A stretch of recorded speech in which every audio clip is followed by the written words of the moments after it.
Okay, welcome everyone who's joining us. This is a public session of Waterfront Toronto Design Review Panel meeting. And I just want to remind participants that this session is being recorded and will be posted on the Waterfront Toronto website. And also during the presentations, Leon will be calling out a 3-minute warning during the presentations to make sure we stay within our time. So first item on the agenda is approval of the minutes from our June meeting. Are there any comments or revisions or questions from panel members? No? Okay. I just want to say they're very comprehensive. Thanks, Leon. A great job. So have a motion of approval and a seconder, please. Peter approve. Moves it. Oh, Betsy, did you have a question? Sorry.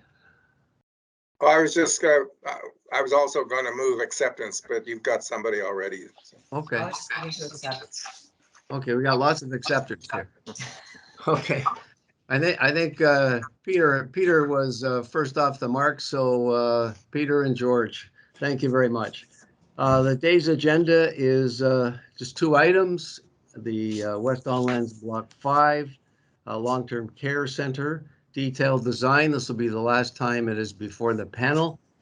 And then after a small break, the Legacy Art Project in Yo-Yo-Ma Park, which is the Terry Fox Legacy Art Project. So just those 2 items today. So any conflict of interest that anyone wants to declare on those items? No? Okay, so noted. Over to you, Chris, I guess to report back on last month. Sure. Leon, you want to advance the slide? So Queens Quay East, what we call Section 2B. We've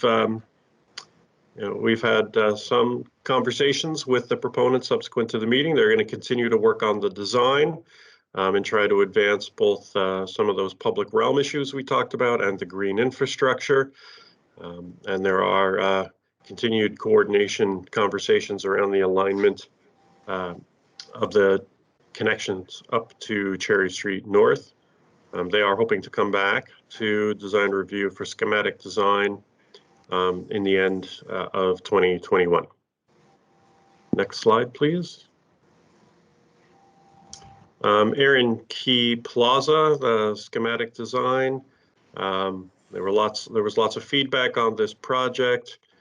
There's going to be a design workshop scheduled in the coming weeks with the proponent team and city staff and Waterfront Toronto to try to discuss the issues raised by the panel and refine the design. Next slide, please. Just some construction photos. This is the Aqua Bella building by 3XN. Believe it or not, occupancy has apparently started on the first few levels. And cladding is being completed on the upper level, but it's really, you can really read the architectural intent of the building now. Seems to have gone up very quick. Maybe it's because of COVID and I don't go down to the waterfront so much, but I feel like this was just a hole in the ground last time I looked, and now it's almost a finished building. Next slide, please. Aqua Luna, which is the other 3XN residential building that runs along the edge of Parliament Slip, the west side of Parliament Slip. Foundation work has started, so you see the excavation here. And this is in between Aqua Bella, which is on the left, and Parliament Slip, which is on the right. And then on the right-hand photo is the extension eastward of the Water's Edge Promenade, going all the way to Parliament Slip. So that's very exciting. We will have completed the Water's Edge Promenade in East Bayfront all the way across the from Jarvis Slip to Parliament Slip once this is built. Next slide, please. The East Bayfront Boardwalk and in-water pipe is are under construction. So we've got barges there that are doing some dock wall reinforcement. I mean, we're removing some of the steel the steel supports that had been added. And then we'll be building the steel superstructure and installing the pipe.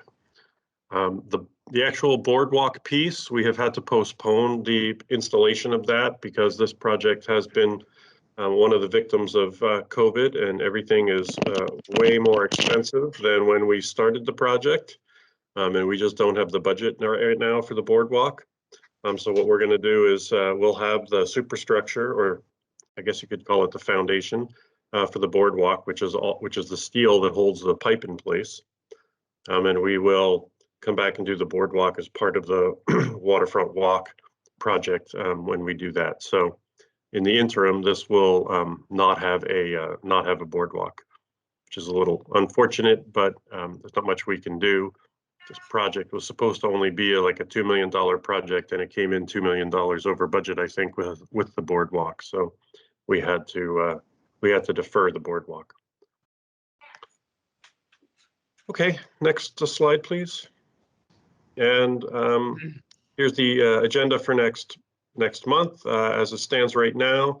So we'll be seeing the TTC segment from Union Station to Queens Quay for schematic design.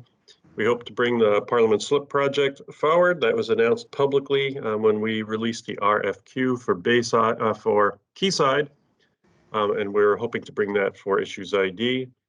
Leslie Lookout Park is advancing and coming back for detailed design. And 200 Queens Quay West, which is the current elevated parking garage at York and Harbor Street, will be coming back for schematic design. And if one of these items drops, we're going to save a slot for the Indigenous Affairs Office and Aboriginal Affairs Advisory Committee to kind of introduce their role to the panel. These are relatively new units at the panel, and they're trying to go around to stakeholders and explain what they do and how they can work with us. And so I think that's a really good step that the city's taken in setting that up. Next slide, please. I think that might be it for me, actually. Am I done, Leon? That's the last slide, Chris. Okay. That's my update. I guess I should give just a little on Quayside, which is the RFQ closed for the Quayside development selection process, and we are hoping to announce a short list of proponents before the end of this month, and then they will start the RFP stage, which will be putting together a development and a design proposal for how they would build out the site. So we're continuing to make progress on our schedule for that.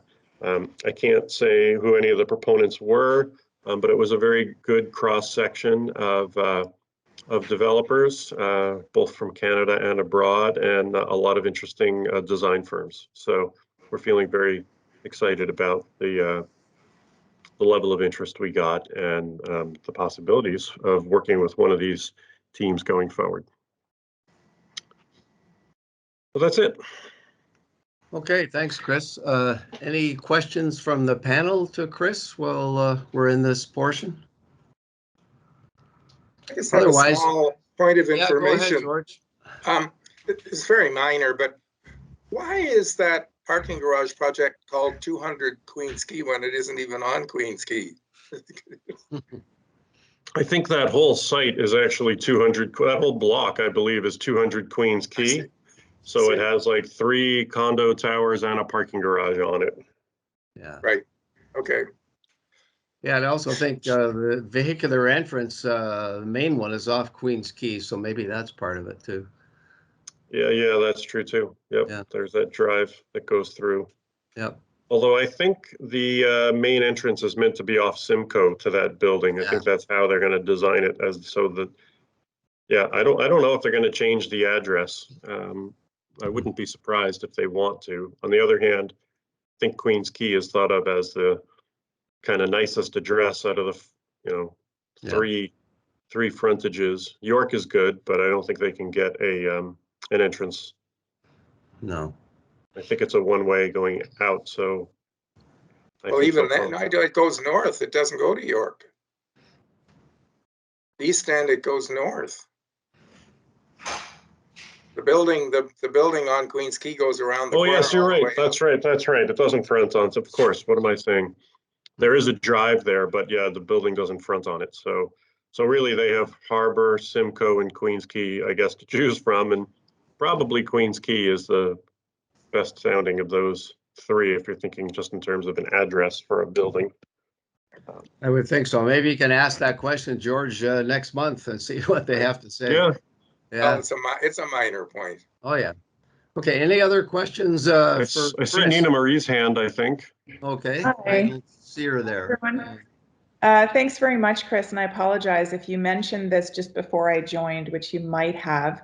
I was just, for those of us who are looking ahead to on-campus studios and teaching, very interested in really featuring some of the progress this year on the PFLP and particularly on the DIG.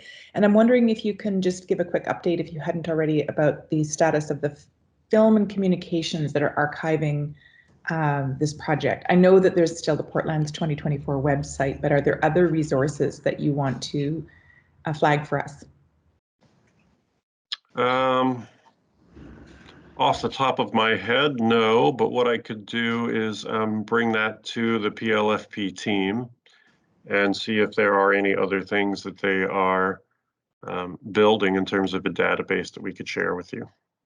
That would be terrific. And maybe just to let us know if there's any further development on the progress towards a film or digital archiving that isn't still images, but rather more curated content, I guess. Because I know you've hired that great team who's meant to be doing that. Well, we've got the photographers who are doing all the photography, and yeah, they're doing some video as well. I haven't seen any of the video, so I don't really know what that looks like. So I can get an update on that for you too.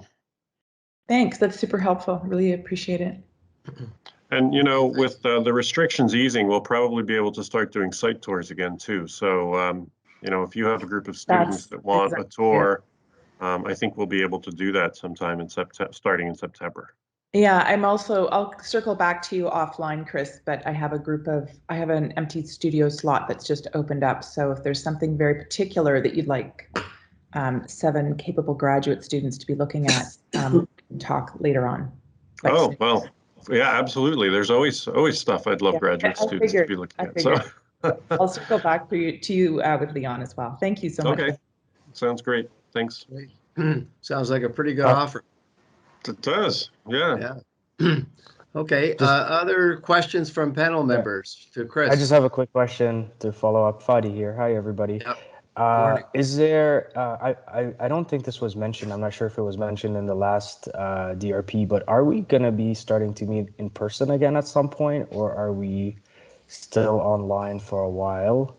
/ can we have a DRP tour of the big dig, of the new dig, of the river dig?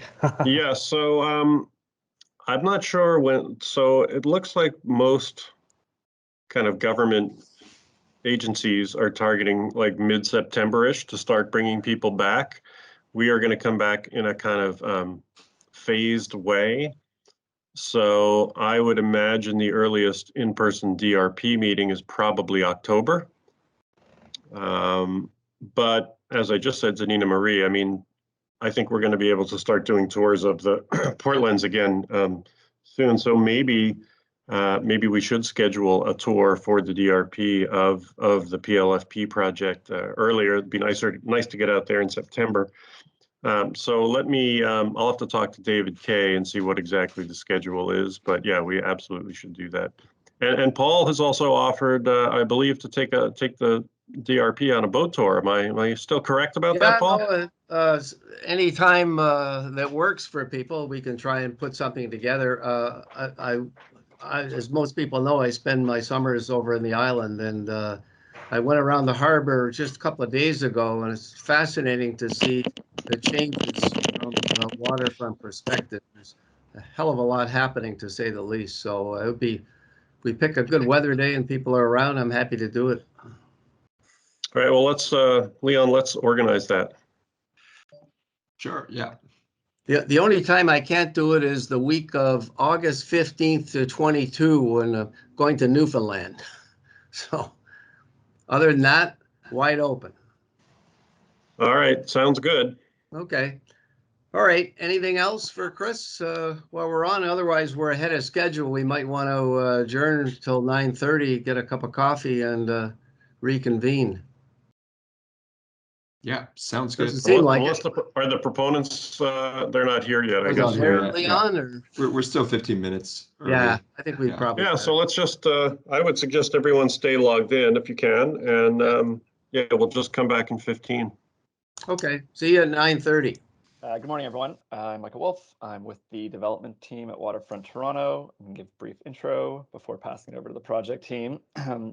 Also like to mention that we have David Sitt, Manager of Community Planning from the City of Toronto with us, who is going to speak briefly to the zoning context in a couple of slides as well. Next slide. Great. So just as a reminder, the design team here is Montgomery Sizem with PMA, Footprint, and Blackwell. And this is now the third time this project has been to DRP, now for detailed design. They were previously here in September of 2020 for schematic design, and before that in November of 2017.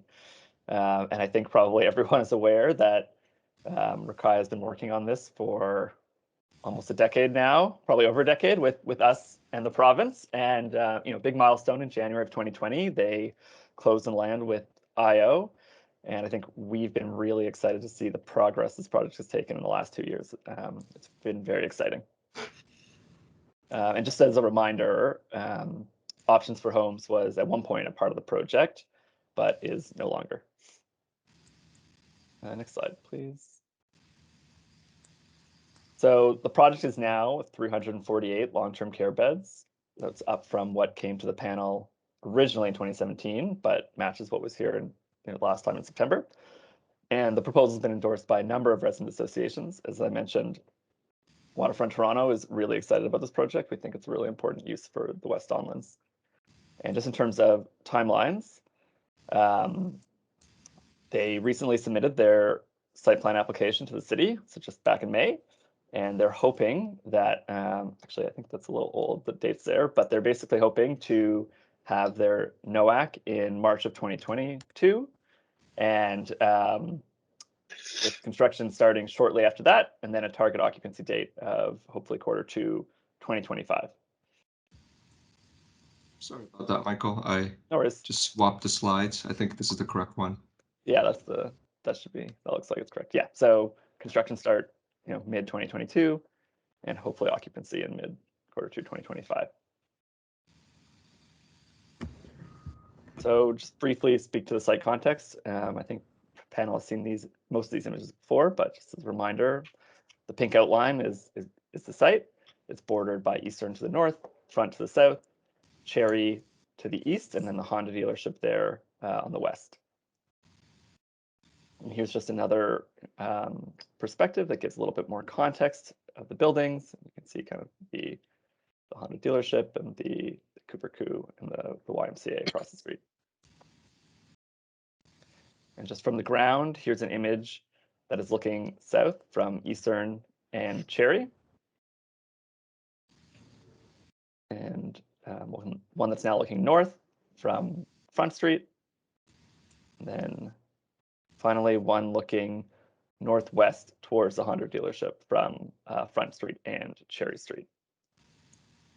And with that, I'm going to hand it over to David to speak briefly to the zoning context. Good morning, everybody.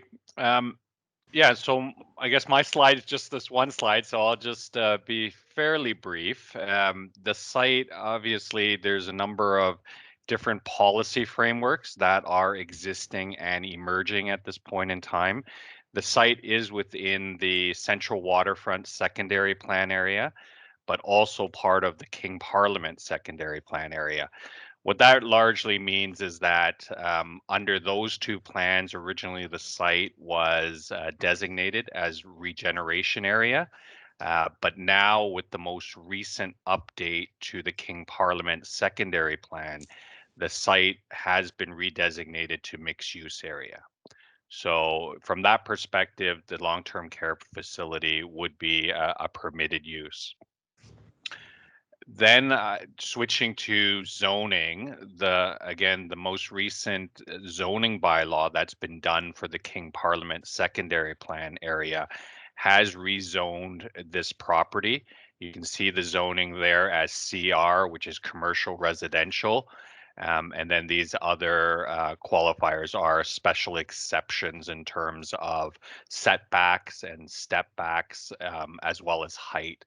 Now, I should clarify that the height, I know it says 32 meters here. The actual height, when I checked the bylaw this morning, was it's actually 36 meters as being the permitted height in the adopted new bylaw.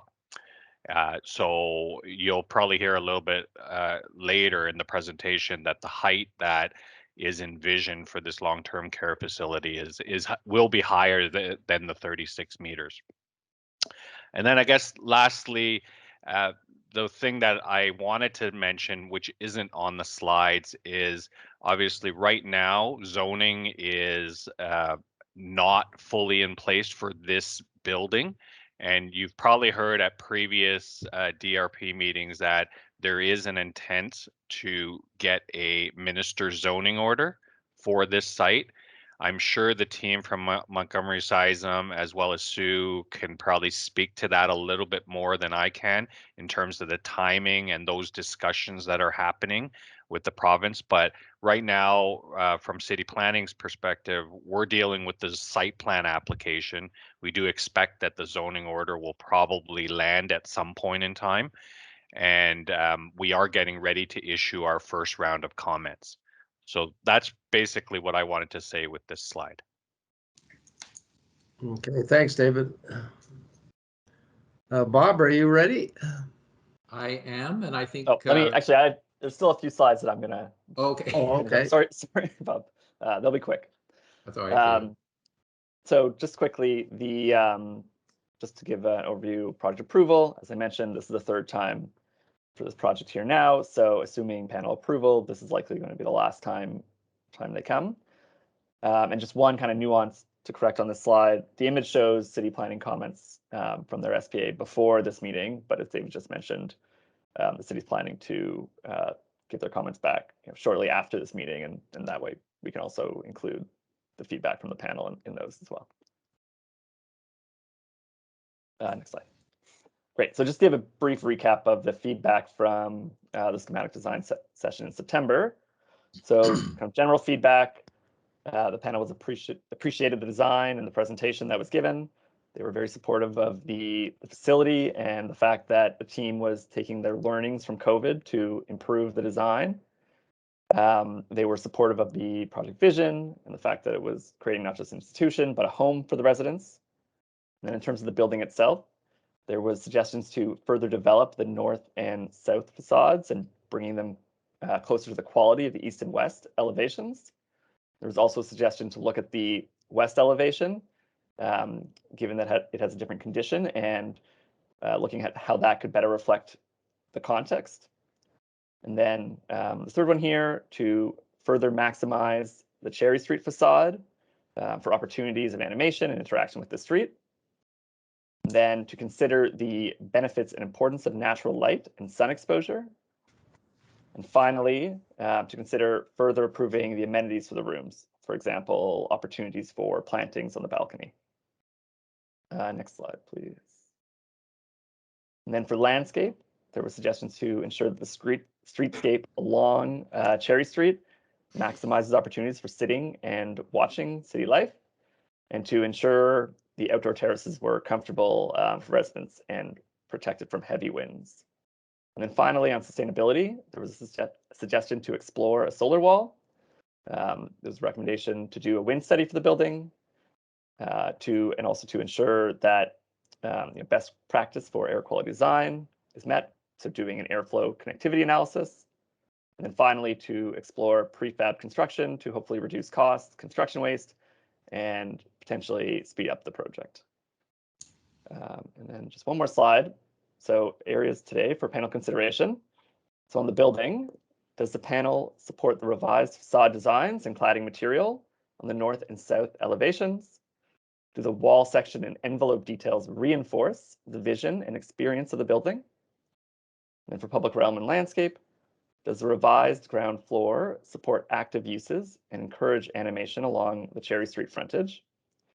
Are there any opportunities for additional planting or animation along Front and Eastern? And third, does the roof terrace design and landscape details support the vision of outdoor microclimates for residents? And then finally, on sustainability, has the design team adequately implemented the key strategies in meeting their targets?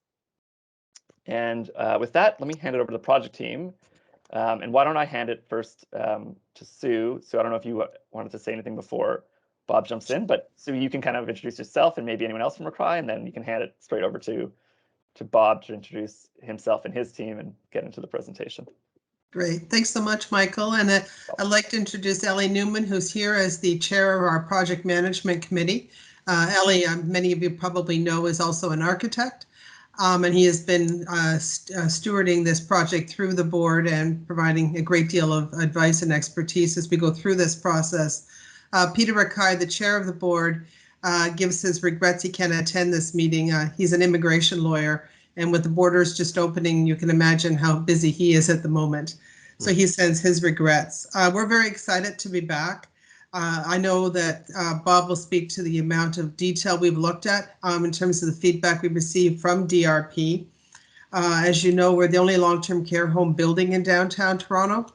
To give you a sense of the impact of COVID in the last year on the long-term care system in downtown Toronto only, the current wait list as of last week is 5,903 people on the wait list in downtown Toronto, which is south of Bloor, the DVP over to University Avenue. It's huge and it's growing quickly.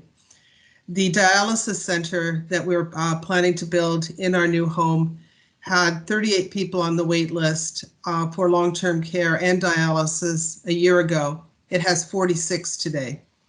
And our dialysis center is built for 54. So we're already starting to reach the maximum.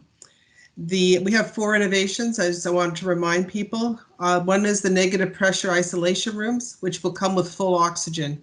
We'll be one of the few long-term care homes in Ontario to offer full oxygen, which is absolutely key with infectious diseases, as unfortunately we've all learned.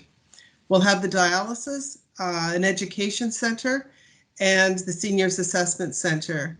What will be of interest to the DRP is that we're collaborating very closely with George Brown College, obviously another key player on the waterfront lands, and St. Mike's is providing our medical oversight for the dialysis and for the Seniors Assessment Center.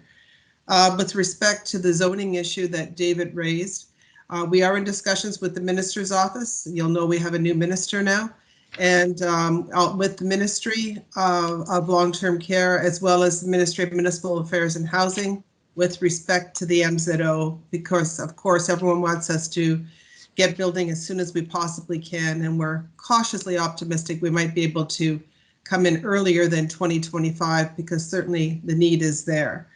And with that, I'm going to pass it over to Bob to introduce Bob and Dustin and other players you may want to introduce. Bob. Thank you. Thank you, Sue. So Bob Davies, I'm a principal and director at Montgomery Sysom Architects, and with me here from Montgomery Sysom is Dustin Hooper. And I see Fung Lee is here from the landscape team. And is there somebody here from Footprint? Dustin, did we? No, Footprint aren't able to attend. But I think Caitlin is from Buzzfields is also not. I don't see her on my screen, but. Because Kate, well, anyway, Caitlin. Hi. Yes, I can see Caitlin. So if there are any questions that come up, they're here to give detailed responses to those. So maybe we should just go right to the presentation. We have a lot of content, and just remind me how much time I'm supposed to use.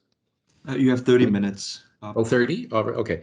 Well, I'll try to be quicker if I can. but if we move along, Dustin, to I guess slide 3. So just to summarize some of the comments that we looked at we looked at all of your comments very carefully, but in particular the north and south facades. We studied it a great deal, and you'll see as we go through that we've actually made some changes, but they may appear subtle. We have still maintained the fact that there are 2 flanking vertical walls, which are will be clad in precast concrete with a nice finish to them, trying to make it like stone. And then the centerpiece in between those 2 panels is where the corridor opens up to both the north and the south ends, and we changed the mullion spacing. We've introduced some brick slips into the mullions, and we've introduced some horizontal sun shading devices, as well as seating benches within the building, so that it's an occupiable space. But the end walls themselves, you'll see when we look into it, we're really hanging on to those.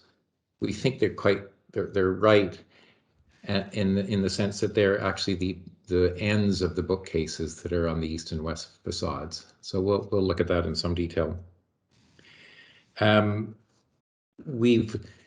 Somebody mentioned the looking at having planting boxes or window boxes at each resident room, and we did look at that, but it's not very practical really in terms of dealing with the wind conditions and various other conditions, and also the maintenance issues related. I mean, you know, long-term care buildings are funded by taxpayers, and there's a limit to the amount of dollars that we can spend on operations, and so that wasn't really something that would be supportable, although we are looking at putting planting boxes out in the dining room terraces.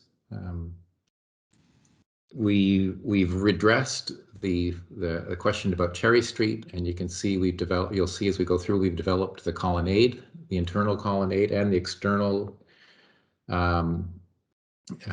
base of the building all along Cherry Street. We've reoriented the entranceway, and we've expanded a canopy out over the street. However, we're just hearing that may not be supportable by urban forestry, because they think it could have a negative impact on the trees there. But I think the other things will come up as we're going through, and we can look at the drawings and they'll be more clear. So if we go to the next slide.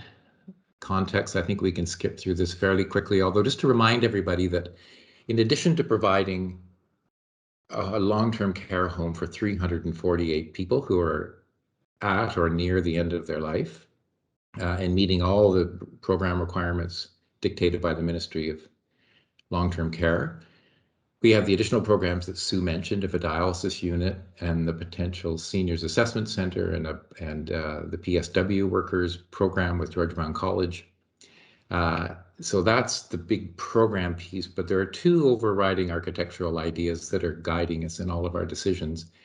One is that each of these 348 residents has a story to tell. They've had long lives to lead, and hence the notion that they are all organized like books on a bookshelf within this building.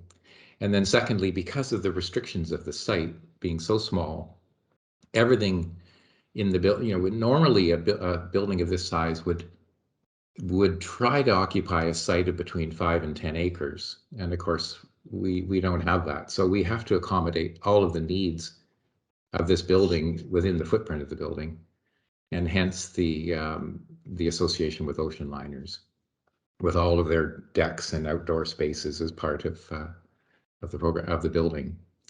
This is just the context. I think you're all aware of it. You can see the height of our building related to the adjacent properties. Now, this is an interesting. Yes, there you can see that. The building on the left is not yet. I think it's in approvals, and the one on the right is also in approvals. On the Cherry Street elevation, and then along front, of course, is the Y across the street, and then the car dealership to the west, which we fully anticipate will be developed one day soon. This is an important diagram to look at because what's indicated in yellow is actually our property, And on the west side of it, there's a zone there, which is actually an easement. It's owned by Rekai, but it's shared with the car dealership. And there are negotiations going on right now, continuing with the car dealership over the shared use of that right-of-way. But it's our intention, I mean, aside from doing all the work that it needs to do, and you'll see when we look at the site plan, that it becomes part of the pedestrian zone of the way we occupy the ground floor and the context. Next slide. So this is just, taking some of what David said in terms of our heights and setbacks, and then how we've manipulated the massing in order to accommodate all of our program components. And then this is the distribution of the program. So we've got all these resident home areas, long-term care resident home areas. That's 348 beds. It's a lot of beds. And I think, as I mentioned in the last presentations, one of the challenges of this building type is that each resident, of course, requires a window. And the way we think of these things is every window should be the same so that every resident is treated the same way. And that's an awful lot of windows, sizes of the, stacking up together on a facade. That's a real architectural challenge. And then you can see the ground floor, which is really a story, 2 stories really. Then there are 5 floors of resident home area stacked on top of that. Then there's an interstitial space, which is mechanical and amenity space. And then there's a smaller footprint for the top 4 floors, which are smaller number of residents living on the floor, intended for people with dementia. Okay. So the real challenge, I mean, there are a number of challenges. The biggest is the site is so small, as I mentioned earlier. And that has a number of different knock-on effects, including we determined early on that there really was no point in trying to get any underground parking because so much of the ground floor was taken up by access to it with ramping.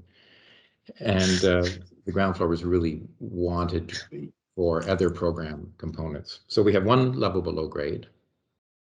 And then we're trying to balance the parking needs for staff and visitors within that. There is the issue of the easement, which I mentioned in the ongoing conversations with the neighbor. There are operational challenges which are not related to the public realm, but are very important to the Rekai team, and that's to try to accommodate long-term care programming in a tall building. It's not a common thing.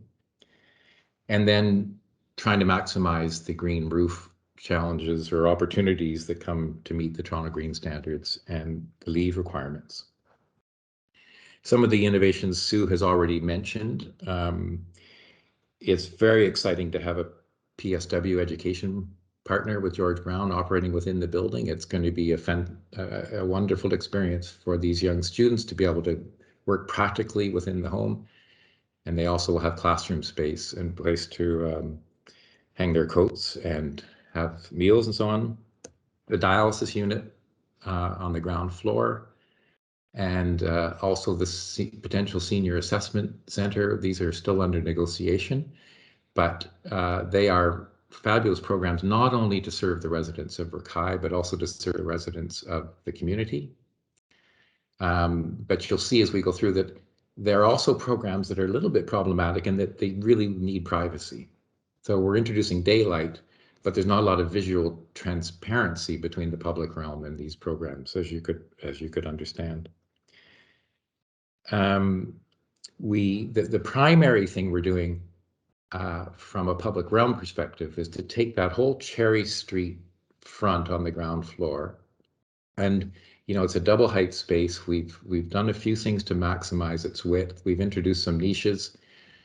But we're really imagining that is going to be running the length of Cherry Street and providing a perambulating route both internally and externally for the residents and family members. There's the opportunity to, Sue has been speaking to some First Nations groups to have those walls as a place for the display of artwork. And we're trying as best we can to make that a very strong animated space. And then we've got an east-west connection at the entrances that link the easement or laneway and Cherry Street so that we could get a figure-8 walking loop for those that are able. So I think that, can everybody see that? I think it's fairly straightforward. And then the laneway side, the easement side, is where drop-off and pickup will occur. So we won't be having that on Cherry Street. Ambulances need to come and go on occasion, and that's where that activity will occur. We also have a type G loading space internal to the building. And we have a series of internal parking spaces that will have garage doors that will be controlled by Rekai. And the reason for the doors is that you could imagine arriving on a Saturday afternoon and everybody trying to get a coffee at the distillery district is deciding they could park there for 15 minutes and carry on. We've also just heard that the TTC are wanting to put a bus enclosure platform along Eastern Avenue up at that end of the site. So we're going through that with them. One other thing to point out about here, and this will come up in the landscape too, is that there is an odd circumstance currently on Cherry Street where the city had 2 different planting types and 2 different paving types along Cherry Street. It's divided between the north and south half. And so the intention is to maintain that as best we can and try to keep the construction activity away from it so that it can all be preserved. Next. And all the plans are in the appendix, and I know you've received the package. This is the roof plan. So the top plan is up on the upper floor. You can see there's a green roof over the upper part of our amenity space. On the right side of that is the chiller, and then there's a outdoor garden area with a perambulating route. And then the next one is the overall roof plan that shows the very top garden and then the 8th floor garden as well to the left of that. Okay.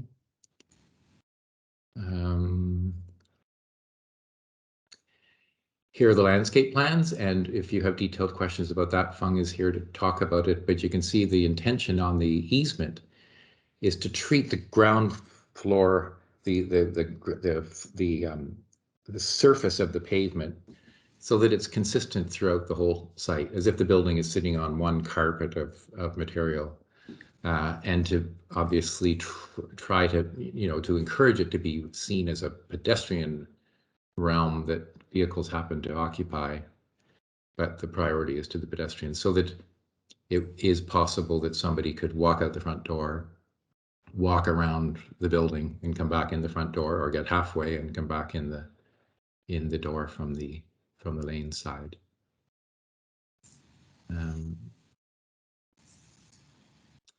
So this is the planting detail up on the top roof. A couple of things about the planting it's really important to understand. One, of course, that it has to survive these conditions. The other is that they have to all be edible, because sometimes when we're not as, when people suffering from dementia could eat these plants, and so we have to make sure that nothing's toxic to them. And you can see that there's always a perambulating route. There's always a way that you can continue around, because one of the things we know about people suffering from dementia is that they can actually go to the end of a corridor and then just stop there. We don't know how to turn ourselves around sometimes. There was a comment made about, excuse me, about wind conditions up there. So we're working with RWDI, and we have a glass wall, which is 5 feet. At their recommendation, it's 5 feet higher than the top of the planting. And they're telling us that that will be sufficient to make sure we have a proper microclimate so that it would be comfortable to occupy. You can also see we have a large overhang up on the top so that you can be out there protected from the sun and from, you know, light rain. Next. And that's that.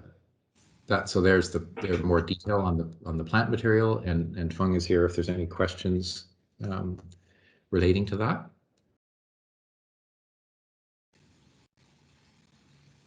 And just more detail of how these are. The other thing, I guess, is that the planting beds are all raised, which is another important thing, so that they can be used as part of the therapy program for those residents that are able to go out and dig in the garden.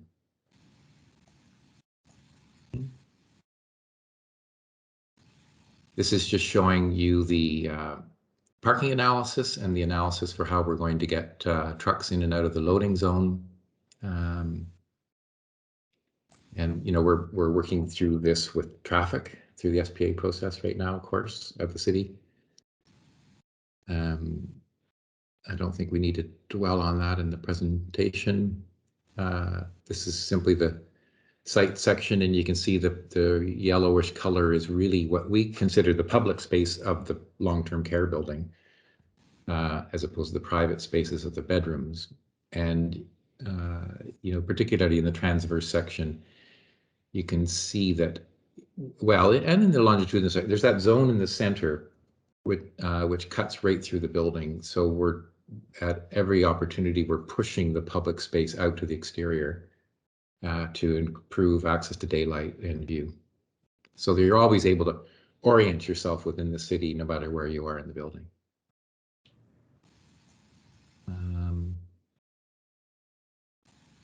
So here are the elevations, and maybe we can go to the west elevation, because there was a comment there that perhaps we could treat the west elevation differently than the east elevation. And we have to some degree, and that's in the center portion, which is the public portion of the long-term care piece, where the dining area is and the outdoor dining terraces are. But you can see we have a lot of bedrooms as well, a lot of residents, an equal number on both the east and the west sides. So from just a straightforward point of view, it seemed to us that they should be treated the same. There is an inflection in the projection of the precast piece and the angle of the brick fins that makes the east and the west different from each other, and that's simply that the window is always pushed to the south side of the opening in order to provide as much shade as possible as the sun moves about that facade. But aside from those, there's nothing really dramatic that has changed on the upper parts of the building. And then on the ground floor, we do have, in the previous stage, we did have a canopy on the easement side as well, which we've felt was unnecessary because we had the big 2-story overhang and recess of the building up above. Now, the east and west. So this is where, so you can see there's still those precast panels on either side of what we're thinking of as a bit of a loggia at the north and the south side. We have those fins or solid mullions, the horizontal sun shading, and I think we have a detailed image later that shows that there are little brick slips within the reveal of those vertical fins. You know, we looked at this for a long time, and of course you can imagine, you know, playing with all the different forms and shapes of the precast panels, moving them around in terms of their vertical surfaces and planes, jiggity-joggeting the joints and all those sorts of things. And in the end, it just felt like it was too mannered. And we just came to thinking, you know, the best thing is just to have this calm, dignified response. And as I've said previously, they all, you know, you never actually look at a building straight on an elevation. You know, when you see it from the street on the diagonal, we think that it'll make an easier reading that those long blocks are actually we're trying to evoke that bookcase idea, and that these are really the ends of the bookcase that are separated east and west from each other by this vertical loggia. So this is where we came to on that. And then some of the detail. I think one of the important things here along Cherry Street is that we have this continuous plinth or base of the building, and you'll see in some renderings later that it provides a it provides a horizontal continuity. I mean, it's quite interesting. There's actually a meter slope from north to south, which you wouldn't perceive when you're there, but it does create places to sit all the way along Cherry Street on the outside of the building, and then it reappears on the inside of the building in the same way. So reinforcing that idea that you can move about. And then, of course, the ground floor is pulled in a little bit from the upper blocks in order to separate the two from each other and provide a little bit of protection from the weather. Next. And there you can see the sections. I wonder if we can just blow up Duncan or Dustin on the plinth just to highlight that. But they're actually shown in a blow-up detail, but that's okay. where it goes there. Is like that I think one of the other interesting things, so there's the canopy, though, that we're maybe having trouble with urban forestry over. We'll see. It's projecting a little bit into the public realm. But I think what these sections illustrate is that at every opportunity we're moving the facade in and out in section in order to separate the various components, because it is a big building, in order to separate to separate each component from one another and provide a little bit of interest in terms of the way the sun and shadow will work on it.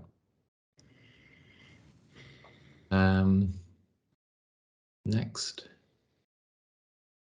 Right.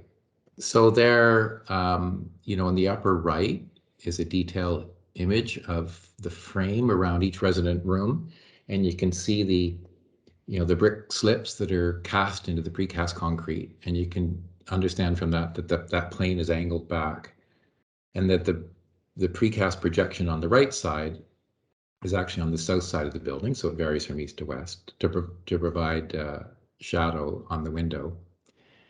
And the brick slips, we have we're looking at 7 different complementary bricks arranged in 5 different patterns, and those are inspired by leather bindings of books.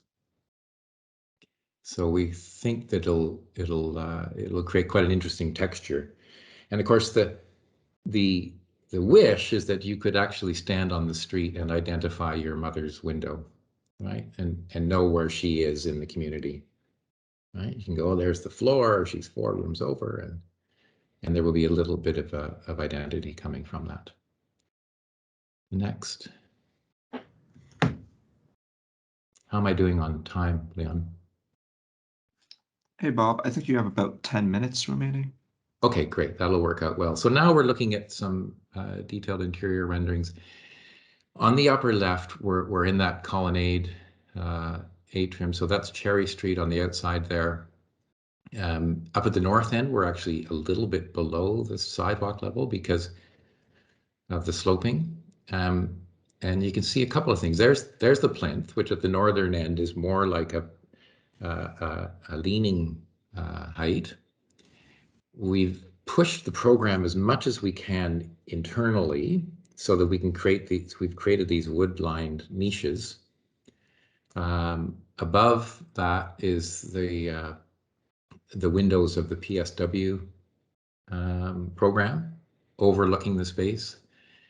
And the dark color of the wall is really evoking, well, what used to be the color of cruise ships. I think they're all white now, but there was in the time of romance, they were black. So it's furthering that idea.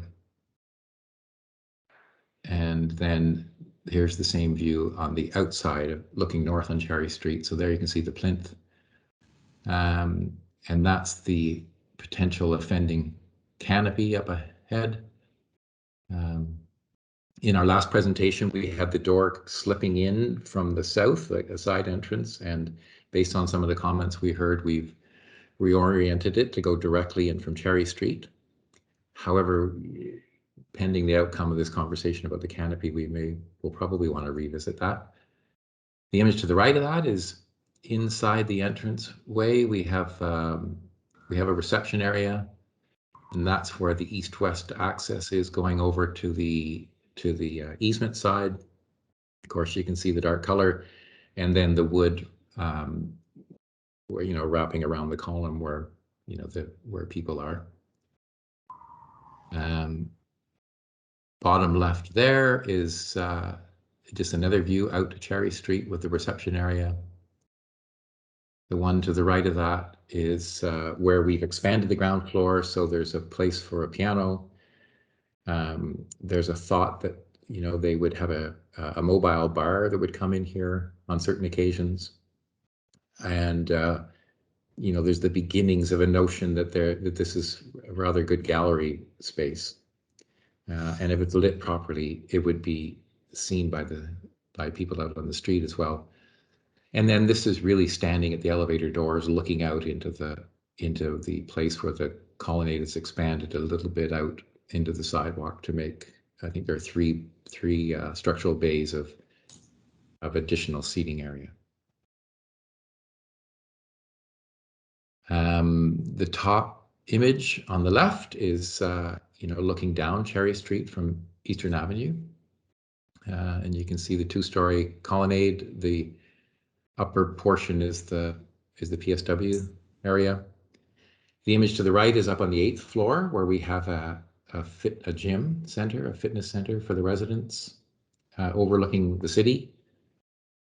To the right of that is interesting in terms of the north-south conversation. This is looking at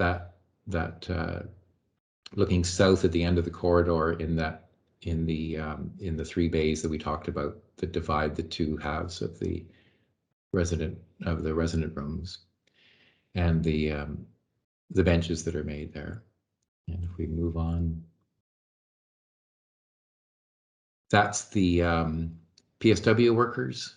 They have a study bar overlooking the upper part of the colonnade. The next image is just the same way, looking out into the street.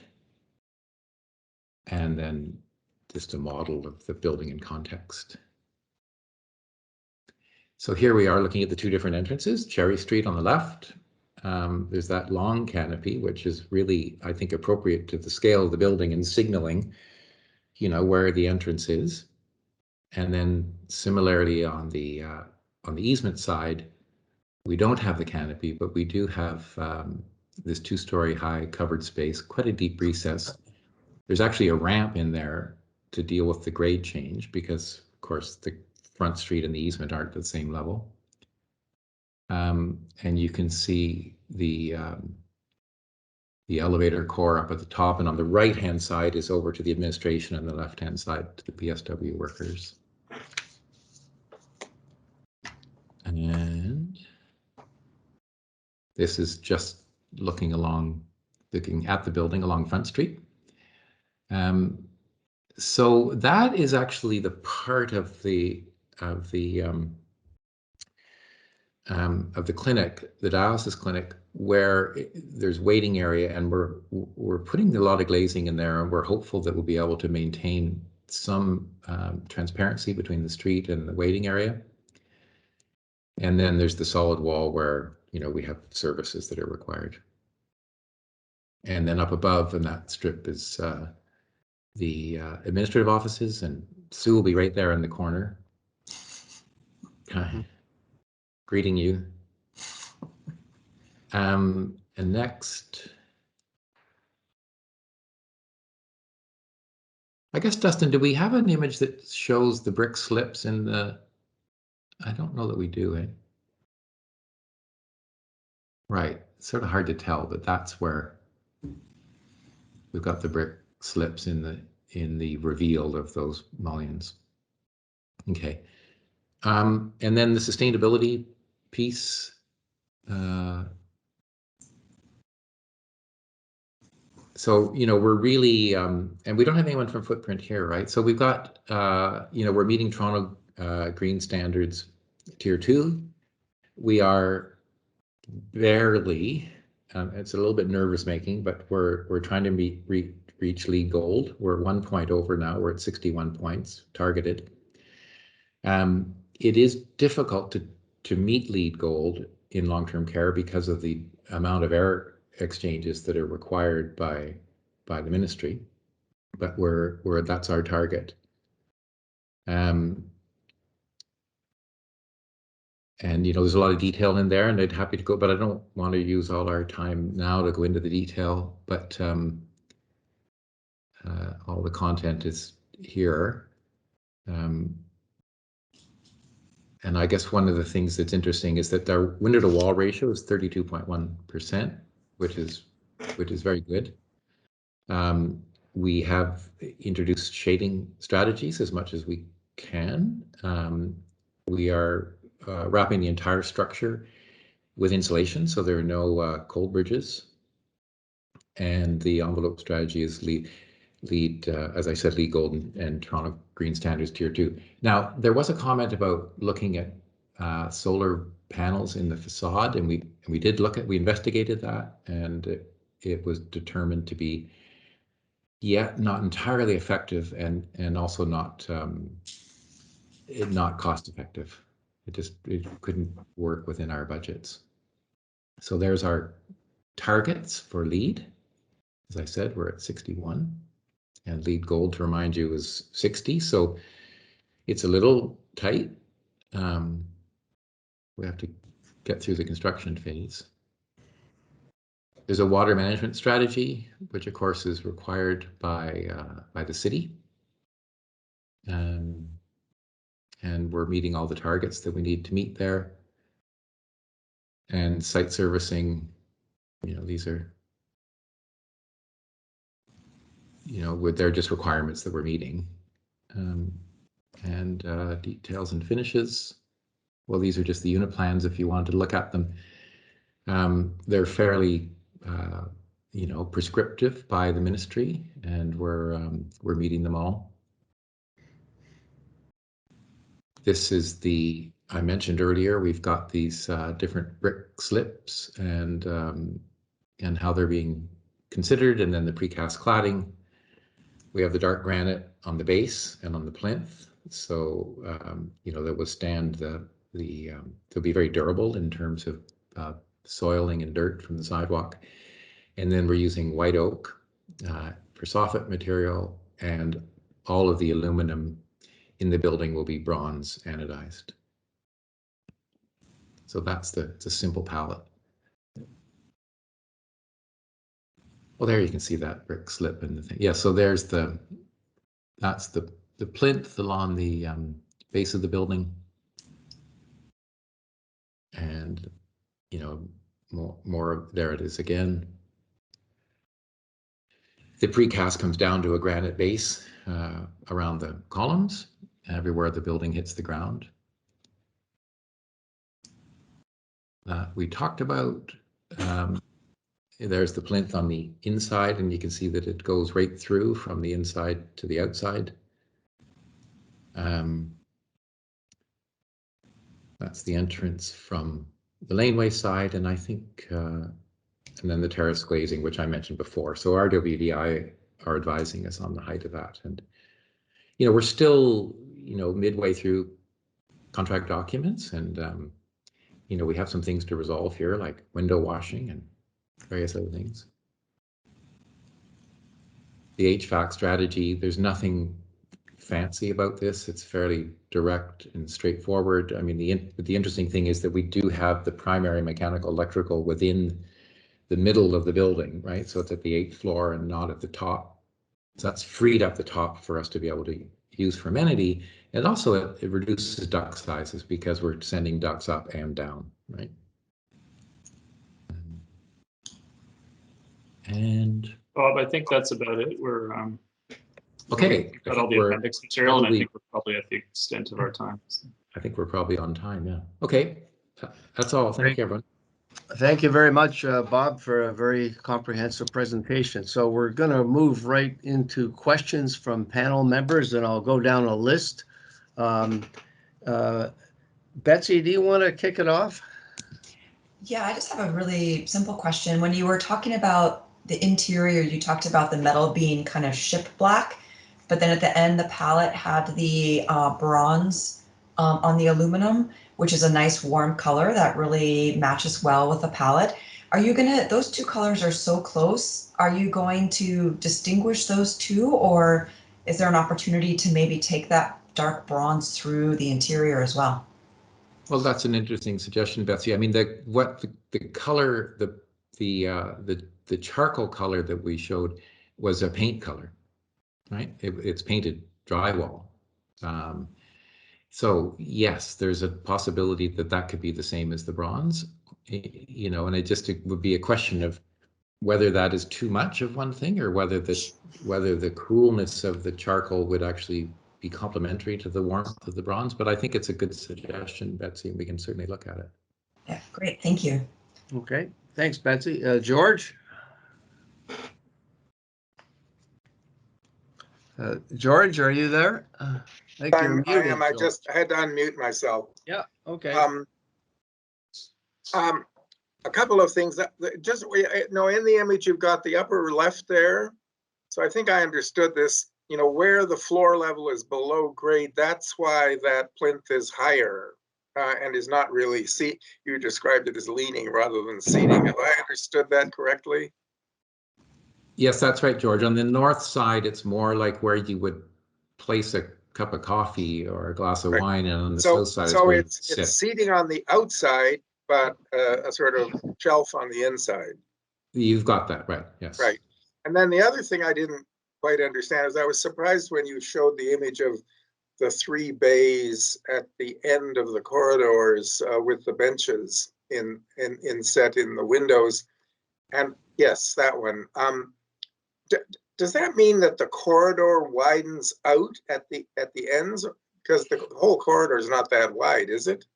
Yeah, that's right, George. It's if we can pull up the plan, the corridor wraps around a central core. Oh, I got you. I see. Okay. Yeah. Oh, that's part of the sort of continuous loop strategy then. Exactly. And we've also broken the length of that core, so there's actually there's a crossover point midway down too.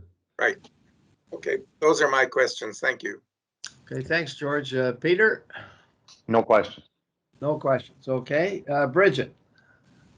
I have no questions. Thank you. Okay. Fatty? Hi. One question. Can you please clarify again, what is the main issue between for the building canopy versus urban forestry and street trees? What was the main issue? Well, it's just come up. We just saw it, and they are we have to get approval because it's actually built out over the public realm, right? And they're saying that they don't think they can support it because they feel it will have a deleterious effect on the trees. That the building is too close. Well, the canopy would probably take away from the drip line or something.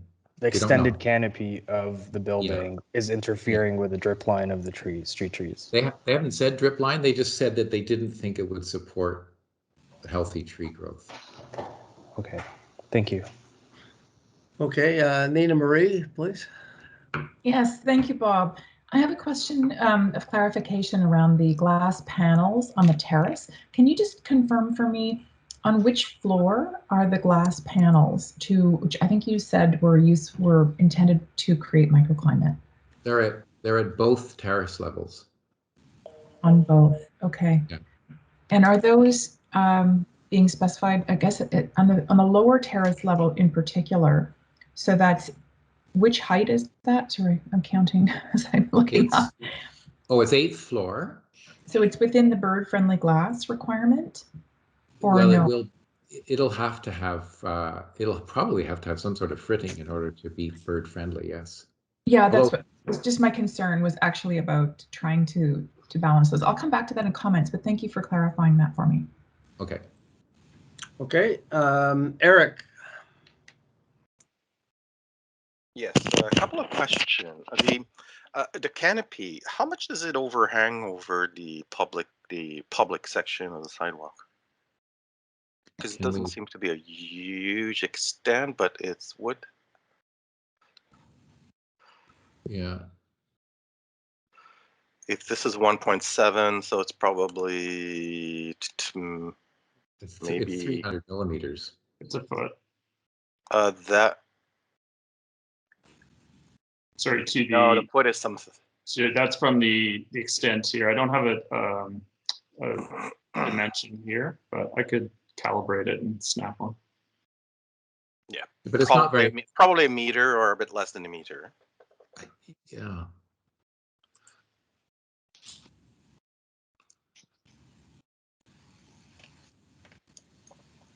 Okay, but that gives me yeah, it's around a meter. Yeah. Okay.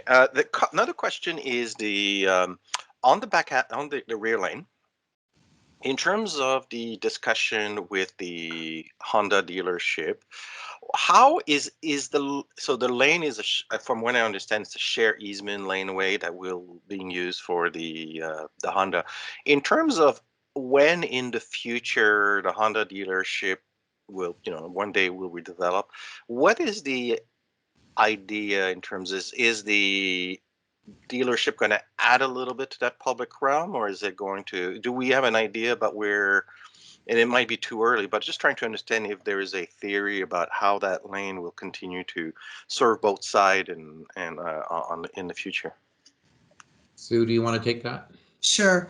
The laneway is, the property belongs to the Rekai, and the dealership has vehicular and pedestrian access, but they cannot be stationed on the laneway. This has been a great deal of discussion. So they can't park a car, they can't put anything on the laneway that could impede any kind of vehicular or pedestrian traffic. We've asked them, of course, what their plans are going forward, because that's very important to us, particularly because the only green space our residents have is the terraces, which is very important for their mental health and physical health. At this point, they've assured us they have no plans to redevelop the Honda site at this juncture, but we are looking at that easement and making sure that realistically, and they recognize this, people are going to, if you're dropping mom off, you don't just drop her on the side of the sidewalk. She's likely in a wheelchair, so she has to be wheeled into the home and taken up to her room. That takes 15, 20 minutes, and they recognize that. Okay, thank you. And last question, and this is probably, why is there a need for, this is more of a process question, but why is there a need for a ministerial zoning order? Is it just to expedite things? Because from what I can sense is there is general support from the city. Is it to speed up the process, or is it why? It's mainly to speed up the process because as I mentioned at the top, the wait list is huge and growing. And on top of that wait list, what I didn't speak about is the surgical backload, as we've all seen in the media, is significant. And so there's pressures coming every which direction.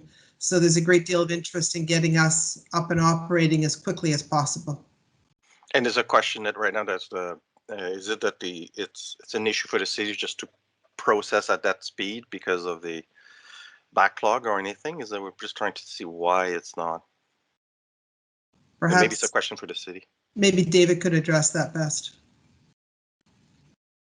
Hi, Eric. Hello. Thanks for your question. I mean, certainly when we embarked upon this process, the zoning order and I guess the timing of the need to construct this building was front and center. And so I think certainly, as Sue said, the timing to get up and running as fast as possible was in everybody's minds. Now, obviously, some time has gone by and we still haven't seen the zoning order be issued, but we're working as fast as we can, certainly on the site plan application to get that all up and running and get our comments out and a decision issued. But obviously we're not going to issue a decision until we know that zoning's in place. Yeah. So we're waiting on that. We would have thought something would have come out much sooner, but we haven't seen anything yet. Okay. Thank you. Okay, Eric? No more questions. All right, Matthew, please. Matthew's not here. He's not here. He was, so. Well, oh, I thought he wasn't coming today. Oh, okay. Yeah, Matthew was not here today. Oh, okay, sorry about that. Okay, Jeff. Hey, thanks, Paul. Just one quick point of clarification. When you said you reviewed solar panels integrated into the walls, I'm just curious if that was like building integrated photovoltaics or a solar thermal panel for makeup air preheat. No, it wasn't the latter, Jeff. It was photovoltaics. We didn't look at a system that would be, like the old, is it like the Trome walls or is that the thing you're referring to? Yeah, like Solar Wall in particular, sort of the one brand most people know. Yeah, so it's like a perforated metal panel that just preheats makeup air. Yeah, no, we did not look at that. Yeah. Thanks. That's all. Okay, Kevin. Thanks very much. Just wondering, I note the tier 2 compliance on energy, which I think is laudable. I'm just wondering, with respect specifically to ventilation and COVID-19, were we able to look at any measures related to any form of mitigation, extra air volume or extra filtration? I know that the air volumes are significant, and it's overall an arduous system to put together. I'm just curious on that side of things.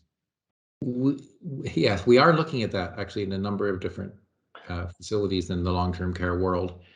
There are budget challenges, as you've identified, and we're waiting on direction from the ministry, which has not yet come to us. But Sue spoke earlier to the fact that we are putting in some isolation rooms, some negative pressure rooms, so that we can, and Sue, maybe you want to speak to this a little bit more in terms of the need, but so that it looks after some of the issue, but because we're dealing with very real budgets, it's a challenge to of course, to do more. And maybe Kevin, I could just jump in with some comments from our unfortunate lived experience. So we were hit in the first part of the first wave, and where there weren't any real guidebooks or playbooks to help us. What we've learned is, first of all, we have MERV 13 filters in all of our current buildings, as all long-term care homes in Ontario do now. And so that's in place. Secondly, we, unlike many homes, we're building these negative pressure isolation rooms because we know the importance of creating a zone. So if you have to cohort people who are infectious, you need to be able to cohort them and put in doors, anti-rooms, so that when you're changing your PPE, right now in virtually every home, you change your PPE in the hallway and put it into the garbage bin right there. We're going to create an anti-room for the 3 cohorted rooms, and that'll add to the infectious control processes and protocols. Yeah, I'm wondering if the ministry is looking at all about more in-suite and more decentralized ventilation. I'm wondering if there's been any movement or conversation on that. Not that I've heard of, and we've raised that we, the sector, have raised with the ministry that if there's all these new builds happening right now, all the lessons learned from COVID should be included quickly. Thanks very much. Okay, those are all the questions I've heard so far. Does anyone else have any other questions they wish to ask? Otherwise, we'll move to comments. Okay, so go back to the list. Betsy, do you want to offer your comments?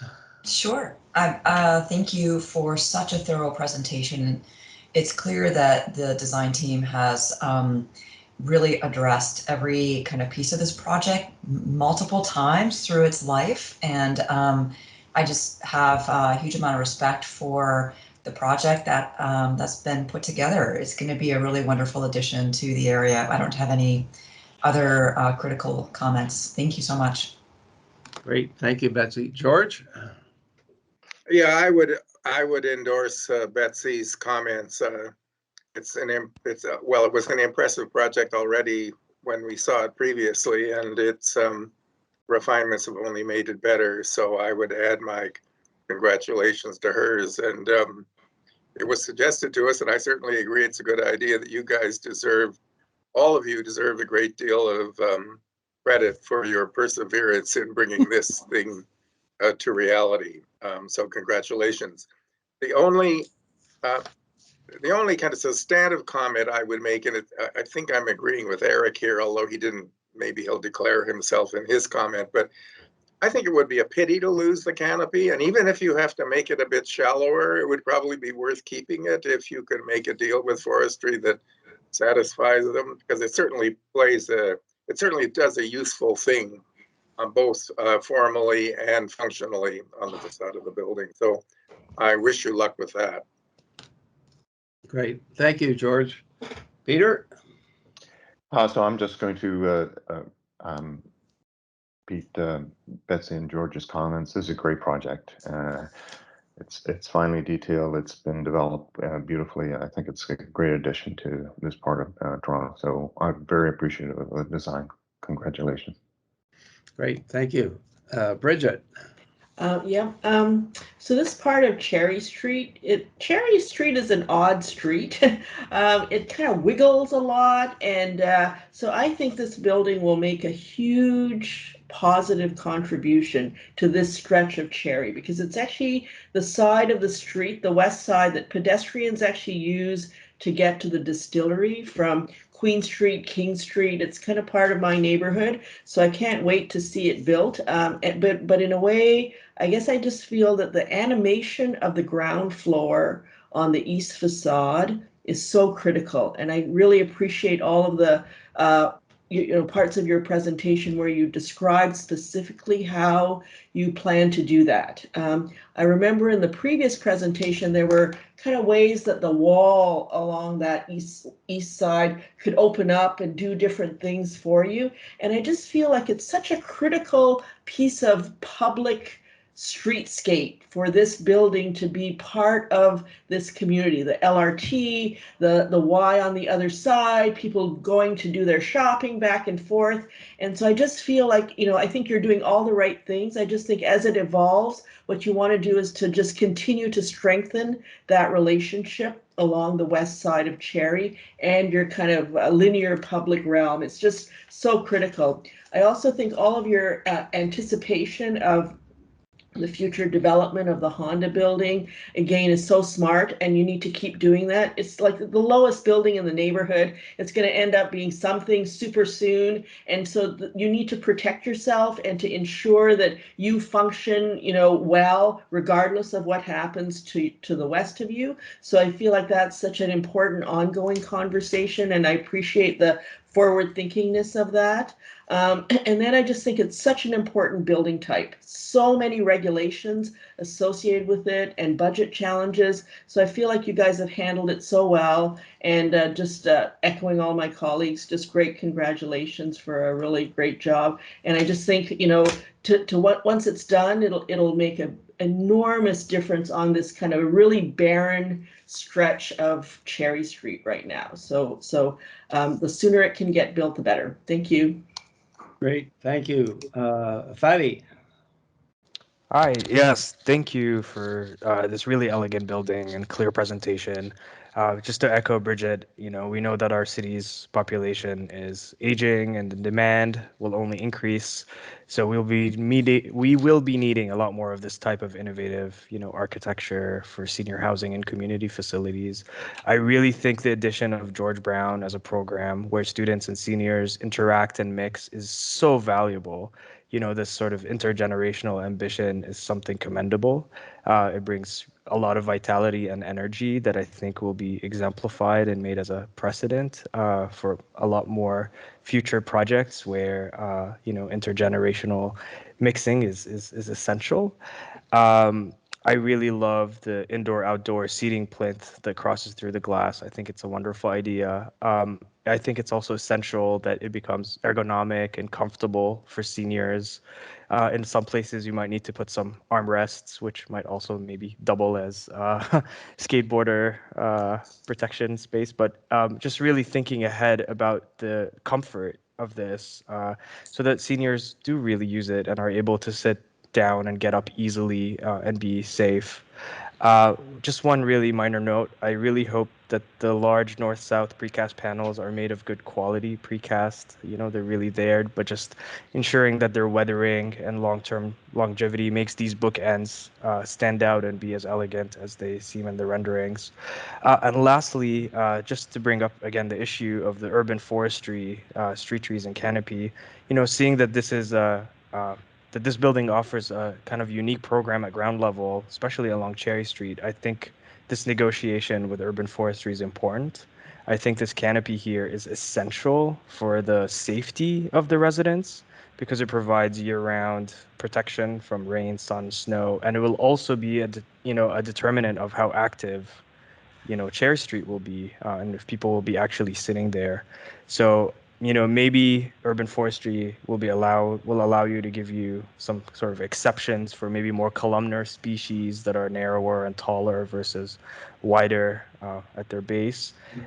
Because I do also believe that street trees will offer another level of both, you know, shade, but also, you know, mental health, social, you know, ecological value. So I think that negotiation is important, especially if we start to see more and more of this building type. We might need to be a bit more inventive with how the public realm and street trees will meet building types that would require both the safety and comfort of residents in moving forward. So thank you. These are my comments. Thanks, Patty. Nina Marie? Yeah, thank you. So much of my comments would resonate strongly with my colleagues. Thank you for a lovely presentation, Bob and team. This is a very thoughtful, contemplative presentation that mirrors, I think, the intent of the building. It's compassionate. It has a lot of, to me, real importance, as Bridget has mentioned in particular, at this moment. Never mind the pressure, but just the importance of this building type, which is so difficult to get right given the regulations and requirements, and this is really very beautifully executed. Rather than commenting on the architecture at this point, I just would say that I appreciate too that here's an opportunity for the landscape to be as important as the building because it is so limited in supply and yet so critical in terms of what we know, the importance of biophilic design to healing. So the nature therapy here in long-term care residents' health is critical. And so each and every plant will matter. So limited in space and yet really thoughtful. I appreciate very much that there's been an attempt, of course, yes, to make things edible, but also that they provide at scale kind of tiny microclimates, tiny areas where someone who is confined to a wheelchair and can do nothing but look can really see, sense, and appreciate. So the idea that these terraces are kind of microsensoriums of opportunity for the residents, I think is beautiful and really encourage any opportunity to push forward from where we are right now in the design, but to really try for those details that allow sense, textures, touch, all of that micro sensorial experience, I think is critical. I was looking at another project recently, some references to the Kutek Puat Hospital in Singapore, which is probably the most famous example of biophilic design for healing. And while it's a hospital, there are some great examples of course, Malaysian species, not relevant here, but the idea that there are so many possibilities at tiny scales. And I hope that those will carry forward in the work because it is a really a big opportunity here to lead with landscape at in tiny spaces. The canopies, rather the terrace, I asked the question earlier about the terrace and the bird-friendly glazing. Yes, well required. I think also if there's a way to find in those terraces the opportunity for bird life to actually be present rather than excluded, I think that's a critical part of experiences from the windows and from the terraces where possible. I'm not sure how you resolve that, but I think it's maybe it's a trade-off of what's required and what's possible. Finally, I just say that, just to echo Fadi's comments on the canopy, I think it's really essential and it would be, I think, a moment for us to find a way to speak with forestry about species of trees that also work with canopies. in this case, both are necessary. They can't be mutually exclusive, and there has to be a good resolution. It may not be possible for this project to set that frame, but I think we're all aware that this is the critical conversation going forward. We're at a moment when we have to see that these ideas must be compatible. Thank you so much for a lovely project, and one that is desperately and urgently needed. Thanks, Nina Marie. Eric? Yes, thank you. Excellent presentation. Thank you. I think that is it's the building has progressed really nicely since we first saw it. You know, it's a really long building, but I think it's very skillfully done in terms of how the facade is articulated, how the massing is broken. I think that how it's setting up the future context when the Honda building gets redeveloped, I think it's done. You know, obviously things are going to have to be processed on the future development will have to be processed, but I think that it's creating a condition that maximizes the chance of a really good relationship between the two buildings. In terms of the architecture, I think it came very well together. I mean, from what I understand, on the east and the west facade, the frame, if you want the frame is the same materiality than the bookend on the north and the south, so I think it actually ties things very, very well together. There's a uniformity and yes, a skillfulness and a playfulness in the facade that's quite nice. On the canopy, I completely agree with my comment, and I kind of alluded to it in my question. I think it's an essential piece. I think we just need to figure out how trees, canopy, human can all coexist together to create the best environment, safest place. And you know, it's a welcoming, it's a front door. It needs to be something that is celebrated. I think there was maybe two minor things that I would add in terms of things that could be, you know, that for consideration. One is I see there's no trees along Western Avenue. In whether or not there's some possibility, and I don't know what's the utility condition or anything like that, but if they could be a few, 2, 3 trees added to the north end along the public realm, I think it's something that would obviously continue to add to the overall to the tree canopy of the city. The other thing is, and this is a minor thing, and this is something obviously that has to deal with how you program and these type of facilities, is the ground floor at grade. I mean, I think you've done it very skillfully.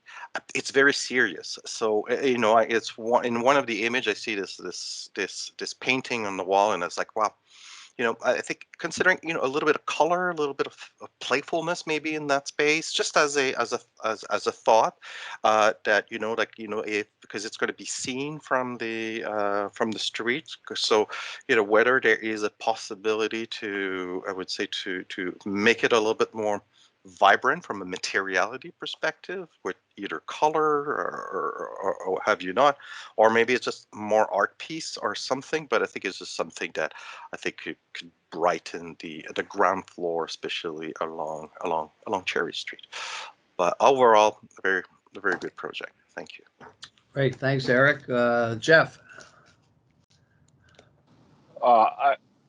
I think it's a wonderful project. I think it's going to be a great addition to the neighborhood, and you know, a building that's meant to last a really long time. I don't really have many comments other than just the consideration that because this is a building meant to last, you know, we do need to be mindful of where we're headed as a city around climate change and the move to zero carbon by 2050. And I know there's some challenges in meeting that today, but I really would consider you to be thinking now about a transition plan to zero carbon. There's stuff that you may not be able to do now, but you may be required to do in the future. And really thinking about where those major sources of emissions, where the opportunities are going to lie, and are your systems flexible to adjust to, you know, some future economics and regulatory requirements. You know, healthcare facilities, ventilation, makeup air. You know, that's the one where I was suggesting maybe there's an opportunity around solar wall. It may not work with your material palette, but is a consideration that typically has a really high rate of return compared to other solar technologies. But you know, I just want to make sure that you are thinking about that's a challenge you're going to have to address in the next, say, 20 to 30 years. Thanks. Great. Thank you. Kevin? Congratulations to the design team. No comments, thanks. Okay, thank you very much, everyone. I'm going to summarize our comments and add some personal reflections of my own. I think you've heard very strong support from all panel members, and we offer our enthusiastic congratulations for an excellent building. It's 10 years. I don't think when I was at the city, I don't think I was with a project that lasted 10 years. So this is a record, and you should all be very proud of getting to the finish line. I guess from a general overall perspective, I think that this is going to be such an important addition, not only to the neighborhood and to the sort of larger waterfront related community, but also to really sort of set a standard for what a long-term care building should look like, feel like, act like, work like, et cetera, et cetera. Many of you know I unfortunately had a 7.5-year experience with my late wife who was in Belmont House. And so I'm intimately familiar with the workings of long-term care and the shortcomings of them. Belmont, I thought, was the gold standard. I think it still is, but I think this one will probably top it. So I think you've really taken into consideration the needs of not only the residents of long-term care, but the visitors, the employees, and I especially love the idea of the PSWs with George Brown being part and parcel of this. One of the overall comments that I would make is 348 residents. You can pick any number you want, take an average lifespan of 85 to 90. That's over 30,000 life years of experience that you're going to have available in that building. And one of the things I learned in Belmont is how important it is for opportunities for the residents to meet and share those stories and you know, post every month. Here are I don't know 10 residents and here's their life story, and it really gets the conversation going. So I think that's a possible consideration for the operation of the building when it's up and running. You've heard a lot of comment about Cherry Street streetscape, and I endorse everything that's been said. I think it's absolutely critical. That is such an important place to sit outside in the nice weather and inside when the sun, you know, penetrates through to that linear lobby for residents to sit and watch life. You know, the streetcar, the Y across the street, as Bridget and others have said, you know, people coming and going. It's so important in long-term care to experience continuous normal life, like you're not just put away and forgotten about. And that Cherry Street facade and streetscape will really help there. I think it was Eric that made a suggestion that I would endorse, that try and make it more playful, lighten it up a bit, more opportunity for color, whatever. But I think that's a consideration that should be taken to mind. Strong comments about the canopy. I completely agree. Like, what the hell are they thinking? No canopy over the front door? It doesn't make any sense. And maybe you have to make it you know, a little less in terms of its dimensions to ensure their support, but it has to be there. That's the front door, that's the welcome. This is where you come in. Weather protection is pretty obvious. So a strong endorsement for the canopy. Other comments about, I think we're all convinced with your sensitive treatment of the precast end panels and the bookend analogy. The only consideration was really make sure they're the highest quality and that they stand the test of time and don't look, you know, bad after 10 years or 20 years. So that's absolutely critical. But landscape, love the comments and totally endorse them about how important landscape is, not only visually, but for the part of the healing process and part of the whole experience of see-feel touch and the comfort level that and the peace that people get from interacting, even though they may not be physically adjacent to landscape, but that is critical. And I appreciate your sensitivity about edible landscape materials on the roof. Also a suggestion about consider the possibility of, bird life, certainly on the terraces, being incorporated into those upper floor terraces. Again, part of the overall experience. One possibility to explore, that if it's feasible, they get more trees on the west side. I know it's limited next to the Honda to the laneway, but anything you can do would be more than appreciated and welcome at this point in time. I also think it's important, as someone said, to protect yourself from the future Honda development. I have no idea what's going to go there. All we know is it isn't going to stay there for the long term. So really, really anticipate and be part and parcel of that future consideration. I guess the last thing is an important consideration to try and anticipate now the transition plan to zero carbon. Obviously technology will continue to evolve and things become more financially feasible over time. And what is the adaptability possibility of the building over time? I think those are the main comments that our panel members have made. I would only have to add one last thing. I don't know how I could forget it. One of my experiences at Belmont House was the highlight of the day was at 4:30 when the bar opened. And the residents would come down, I would go, visitors would go, and I tell you, it was a real club. And you got to have a bar. It's real simple. It'll be very popular. So I think, great job, fantastic presentation. So many considerations have been given to this, and we are very grateful for being part and parcel of this process. I guess I have to add this, and maybe it's inappropriate, but it's so good that I think maybe you were designing this for some possibility of panel members to be residents down the road somewhere, because it's a pretty attractive proposition.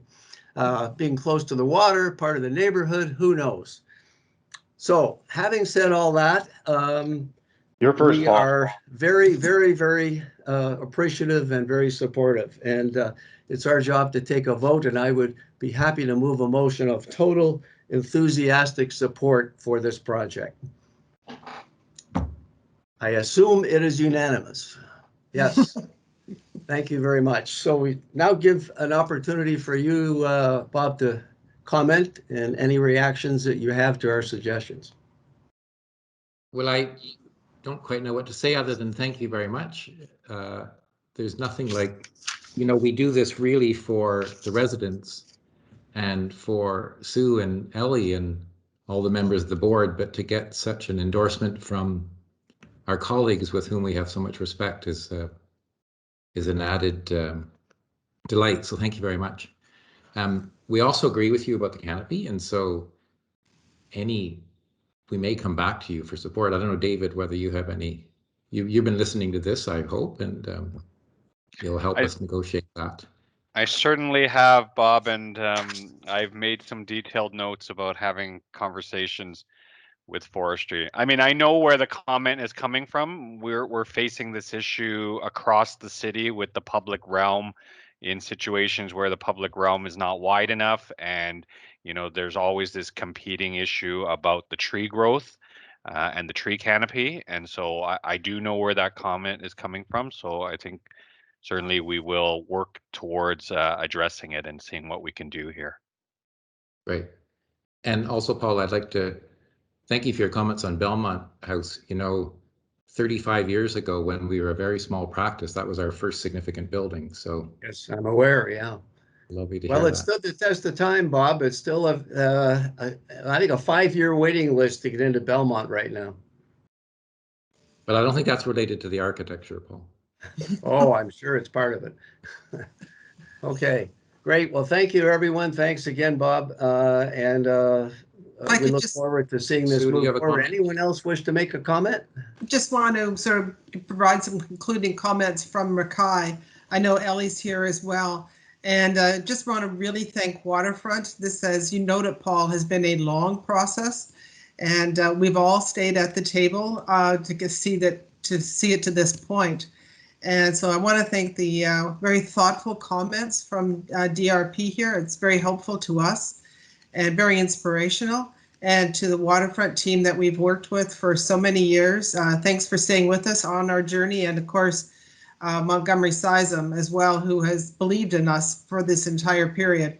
We're very excited by this, and we can hardly wait to have the Premier or the Minister on a bulldozer, which is what they're really asking for now. So thank you to everybody. Okay. And Ellie, did you have any comments you want to make? You haven't said anything. Yeah, I wanted to second that emotion, and I wanted to thank, as one of the people, along with Sue, who's been slogging away at this for 10 years, I wanted to thank the Design Review Panel for their supportive comments, and Bob and Dustin for doing such a great job. Okay, so thank you very much.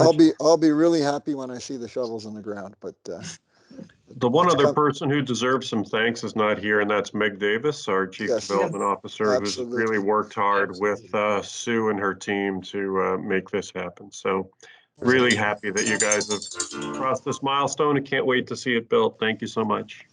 Okay, get your name in on the waiting list. Chris, thank you for mentioning Meg. She was who I was actually thinking of, because my first email to Meg was April 10th, 2010. Wow. Yep, hard to believe. Yeah. Okay.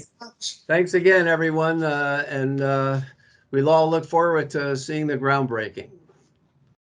Thank you. Thank you, everyone. Thank you, everybody. Okay, we're 11 o'clock. We're scheduled for a little break. Leon, is that still on target, or we're right on time, actually. Yeah, beautiful. So we can reconvene in 14 minutes. Yeah, okay. See you at 11:15. Okay, great. Thank you very much. Legacy Art Projects, reminder issues identification, so there will not be a vote at the end of the discussion. And Adam, I believe you're going to introduce this for us. Actually, I think I'm going to do the introduction. Oh, okay. Yep.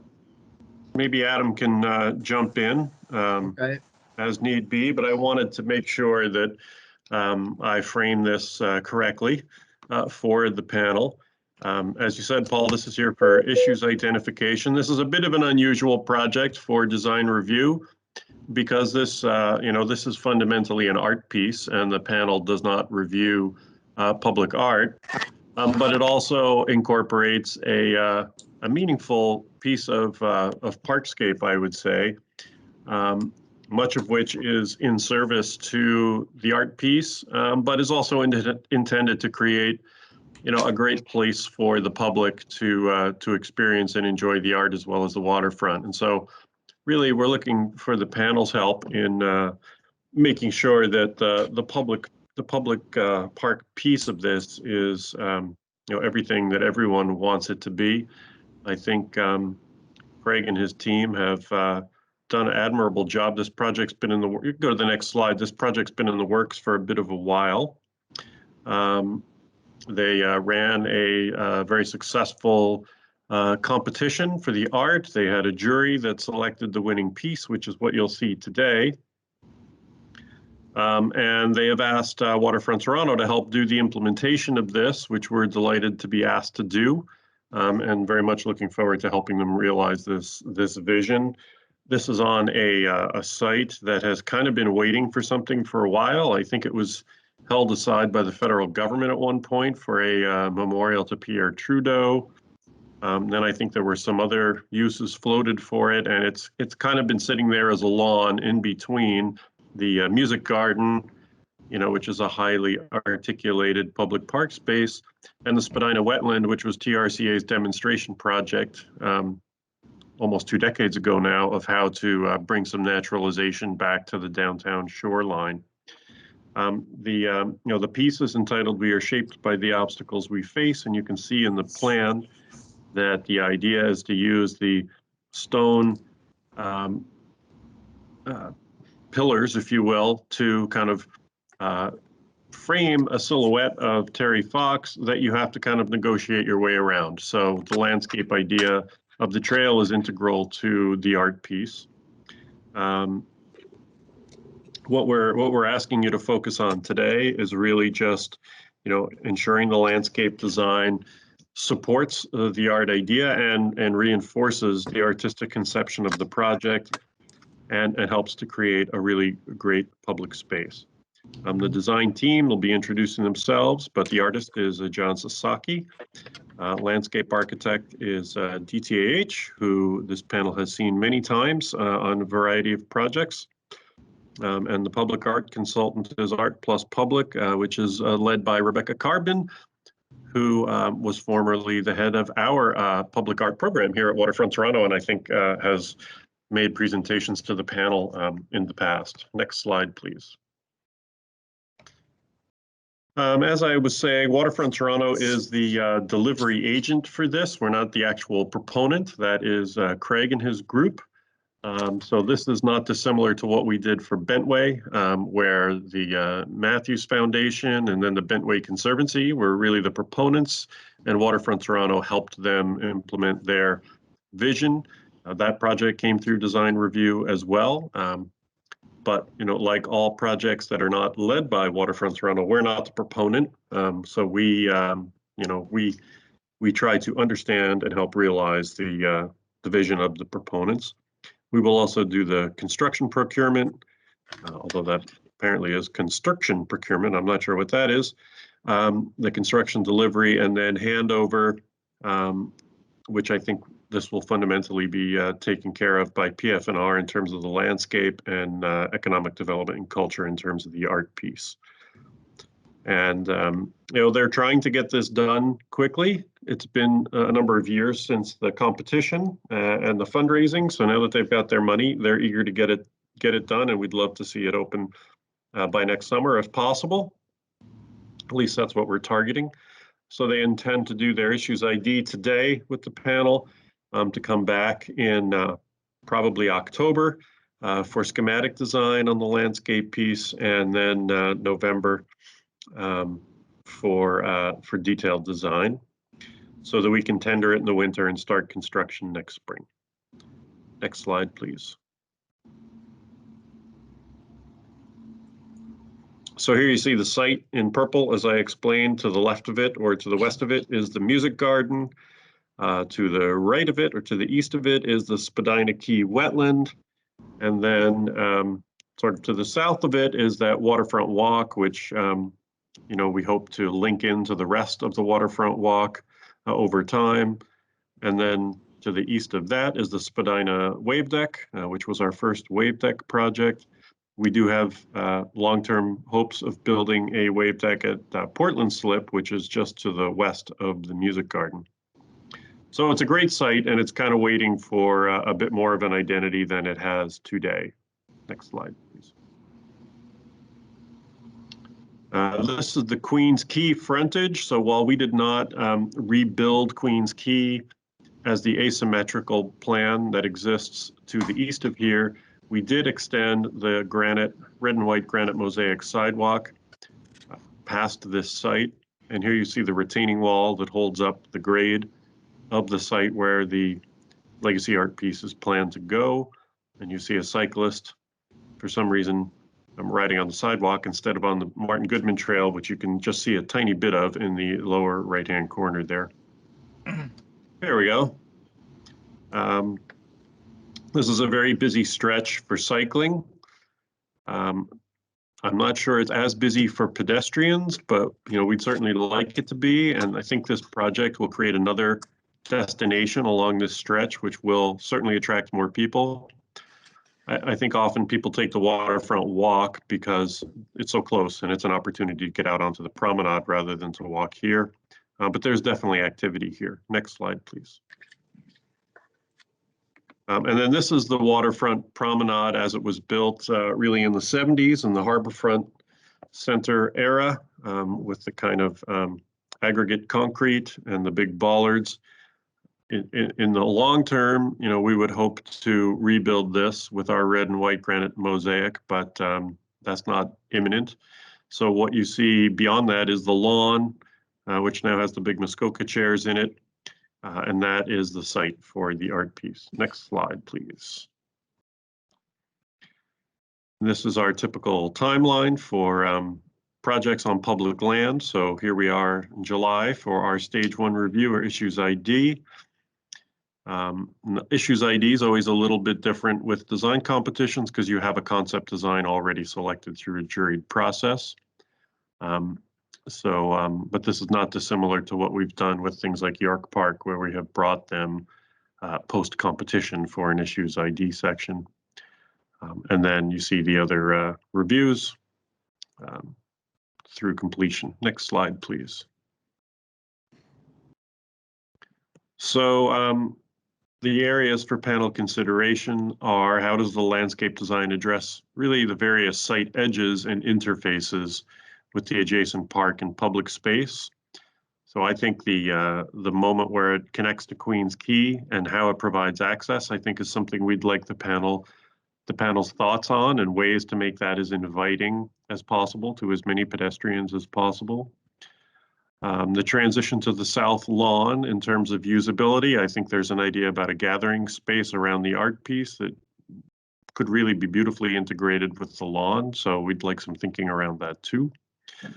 Framing the site from both the east and the west park paths that kind of come into this site and making sure that we have a great idea around how that circulation could work. There's also going to be some interpretive signage, and I think there are some interesting opportunities to use the signage to not only interpret the site, but also animate the site. Tree planting and plant species selection hasn't really been done yet, and that's something that James Roach will be working on, and I think some thoughts about how that can reinforce the overall vision would be useful. Whether or not there are opportunities for ecological stormwater retention, I think is an interesting discussion. I don't know if it will end up being within the budget capability of this project, but there could be some low-cost opportunities that might be worth us talking about. And if there are any strategies for minimizing carbon footprint, I don't think parks tend to generate a lot of carbon footprint, but there may be some some opportunities for integrating some sustainability into the landscape that the panel might want to discuss. So I think that's my last slide. That's it for the intro. And I guess I'm turning it over to the Legacy Art team now. Okay. Is that Rebecca, or who is going to lead off here? I am going to lead us through the first few slides, but it's either James or Elnaz that's going to throw the deck up for me. Yeah. And while we're waiting for that, I'll just say, oh, I can hear an echo, that it's great. I can't actually see any of you, but in theory, you're there, and it's nice to quote unquote virtually see you again. It's been a few years since seeing you in my capacity as Chris mentioned, the public art manager at Waterfront Toronto. And it's nice to now be working with Chloe and the rest of the team on getting this project in the ground. So thanks again for meeting with us today. I'm Rebecca Carvin, principal at Art Plus Public Unlimited, and we have with us here Craig Jarvis, who is our fearless leader at the Legacy Art Project Toronto, as well as John Sasaki and James Roach and Elnaz Sanati from DTAH, who will take you through the proposed artwork. So just to go, James, can you go to the next slide, please? So Chris has given us a really great preamble and kind of set the context up really well, so thank you for that. I won't go into the location. We have a far less pretty slide here than Chris had showing the location, and you all know it very well. I will say, just to reiterate as I get going, that the Legacy Art Project is a citizen-funded initiative. It's dedicated to the spirit, courage, and determination and action that Terry Fox embodies. So it's really an amazing example of some private citizens working together across diverse interests to try and pull something off in public space. The location, as Chris mentioned, is right between the wetlands and the music garden. The project has approval from the city side to be taken into the collection as a public artwork, the artwork components, and to be maintained as a park, the landscape components. We got that approval through council in July of 2018. And I think just before we move on to the next slide, I would highlight that as a as an art consultant, what really intrigued me as an opportunity for this project was the opportunity to really take on a project that thinks differently about how we monumentalize, how we celebrate, and how we kind of create monuments in public space, how we monumentalize certain individuals, and the kind of complexities around that, as well as bringing in a different way or a novel way of thinking about how art and landscape work together in public space. So those are two things that we were thinking about in terms of how to make this a really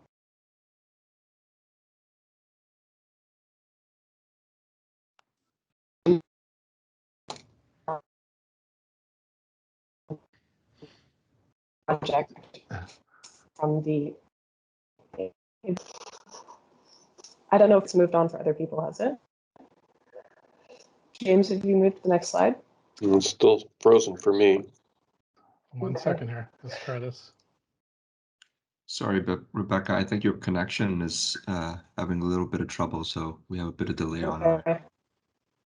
I'll turn my video off and see if that helps, and hope that you heard most of what I was saying before. And I'll just say before I hand it over to the project team to tell you about the concept, we did run a national competition for that sought artists that would collaborate with landscape architects to develop an art concept that was really realized in landscape form. And so the thing that I would highlight from the past slide, I don't know if it got lost, was really trying to think about the project as an artwork concept that is art and landscape fully integrated. Sorry, I'm now getting feedback from somebody else. Not as a kind of an artwork within a park. And it's been really interesting to see the project develop from that side. So the jury unanimously awarded the commission to John Sasaki and DTAH for their proposal, We Are Shaped by the Obstacles We Face. Rooted in the legacy of Terry Fox's power to inspire, this project honors a collective responsibility and optimism, looking to the future and creating an icon of shared inclusive values, inviting every visitor to the site to consider the extraordinary things they can do and the power of turning an obstacle into an opportunity. We Are Shaped by the Obstacles We Face transcends the usual tropes of public monument into the innovative and exceptional, and in so doing reflects both Terry's values and those of our city's incredible research community, which are those of hope, innovation, inspiration, and great optimism. In the process of undertaking this competition, we also had the city review from a technical perspective, and we also had a great community open house and lots of media attention for the selected concept. So I'm going to turn it over now to John to introduce us to We Are Shaped by the Obstacles We Face.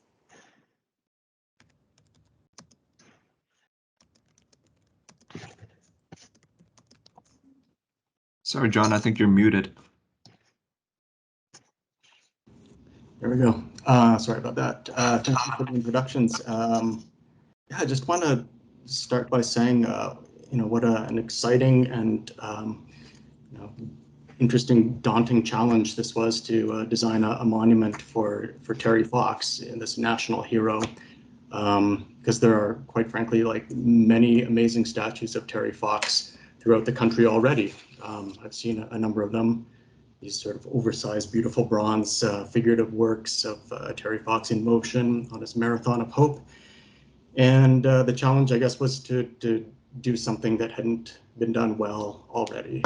And so the starting point was to think about the lessons of his example and to think about what is relatable and what we can learn from his examples, and then present these things, these ideas experientially through the language of landscape architecture. And what stood out for us from the very start was Terry Fox's astounding perseverance in the face of obstacles, and we wanted to talk about that. He faced many.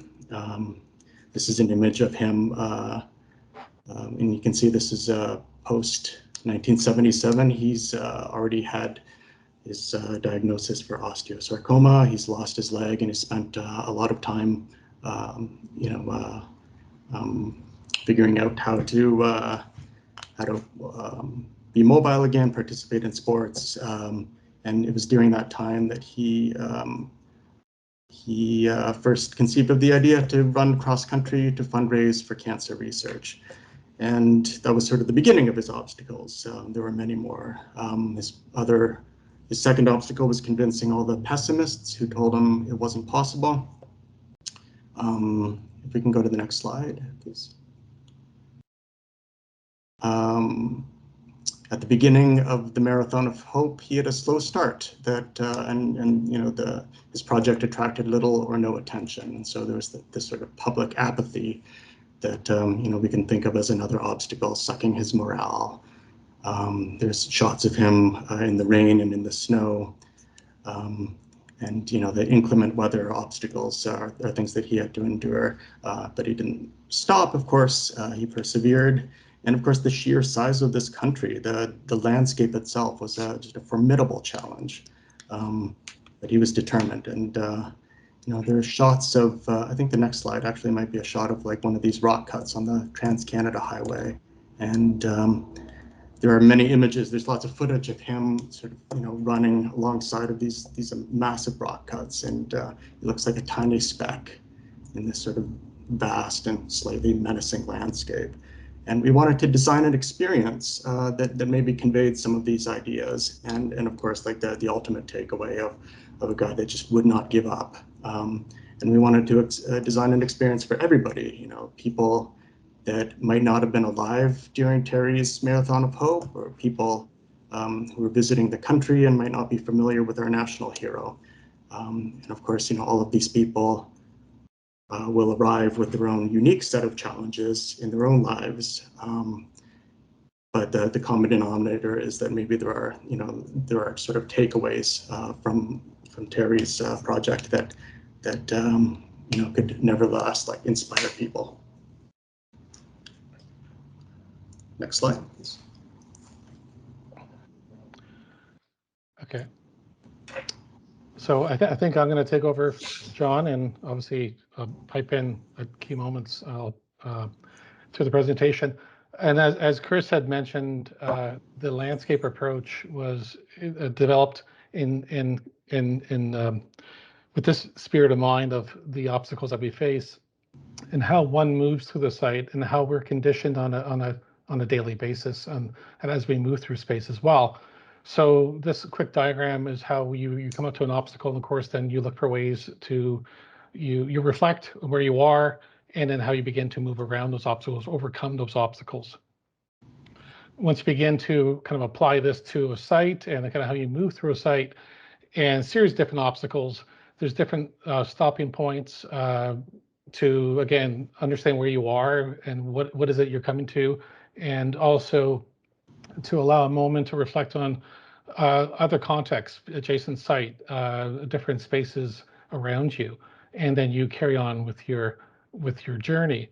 And we also added to this strategy the change in grade as well, which also conditions you as you move through space.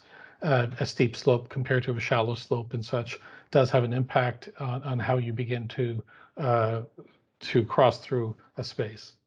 And you get to the very end, then you have in this case, a vantage point, a higher ground, then you see where you came from. And again, you reflect on those moments and in a bit more of a kind of a collective kind of experience. So looking at the site and how we like to explore going forward, developing this vision and how to create a unique kind of visitor experience. Chris again mentioned the site. Very quickly, I'll go through some slides since this has been looked at several times now. But we did feel that it's a very important relationship to Queen's Quay, to the Music Garden, to the lawn that Chris had mentioned, and to the east side of the site, access into the site.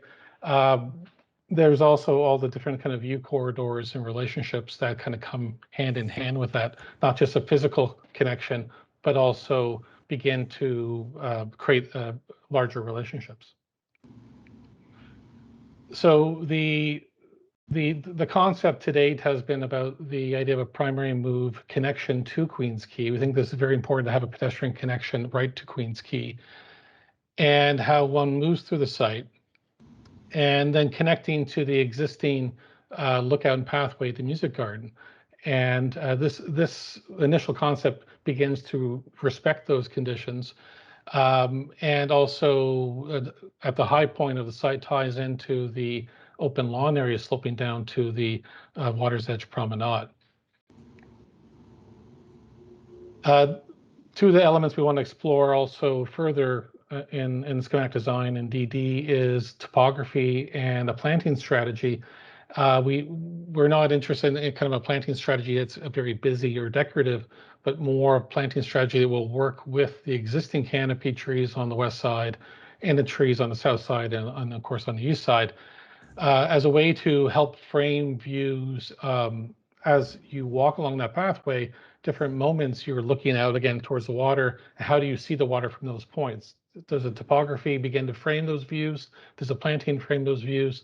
As you get up to the small gathering area, what's your relationship to Queen's Quay and to the open lawn area? Is there maybe less planting and more views across the existing lawn looking south? And of course, then you meet the existing grade shown at 78.03 detail at the music garden. So the topography and the planting, we see more of kind of horizon lines rather than being kind of a decorative kind of planting approach. Some quick sections through the site. The first one is north-south, and you begin to understand the relationship between Queen's Quay and there is an existing wall, and we would be cutting into that wall to use the landform as a way to also condition the person as they walk through the pathway and come up to the sculptural components. And it's not meant to be a tall walkway, tall landform. It's meant to also not obscure any views to the lake or to other spaces. The diagram, the section on the bottom, just begins to also communicate the slope as the pathway in the landscape adjacent to the pathway. So there are some different undulating ground planes that we would like to begin to enhance and celebrate, and have that also integrated with the design. As we develop the design, we are looking at use of recycled materials, which I'll show a few slides in a few minutes on the amount of stone offcuts that are discarded at some of the quarries, and how we can begin to reuse those pieces and potentially and to achieve John's goal on the sculpture. We will be looking at planting from a pollinator species, the biodiversity, and as ways to more volumes rather than, again, decorative kind of planting. The pathway will be increasing a little bit of pavement within the park. How do we begin to do that to minimize heat gain, and maybe perhaps use reflective coatings and such, and maybe permeable paving at the kind of gathering space? Again, we haven't selected any materials yet. And lighting strategy will be very important to understand the lighting along Queen's Quay and the lighting within the music garden. And we don't see a lot of lighting here, but it's just what is the right amount of lighting to more kind of to call out the sculptural pieces and provide kind of safe movement through the site. I won't dwell a lot on these images since Chris walked us through some of these photographs, but just understand the relationship of that wall along Queen's Quay and how we would begin to break that wall to allow for movement into the site. We want to maintain the trees at the corner and the trees along the eastern side, of course the trees along the western side as well. We feel it's important to have an access off Queen's Quay rather than off the eastern path into the site, and that's something we'll be exploring further going ahead.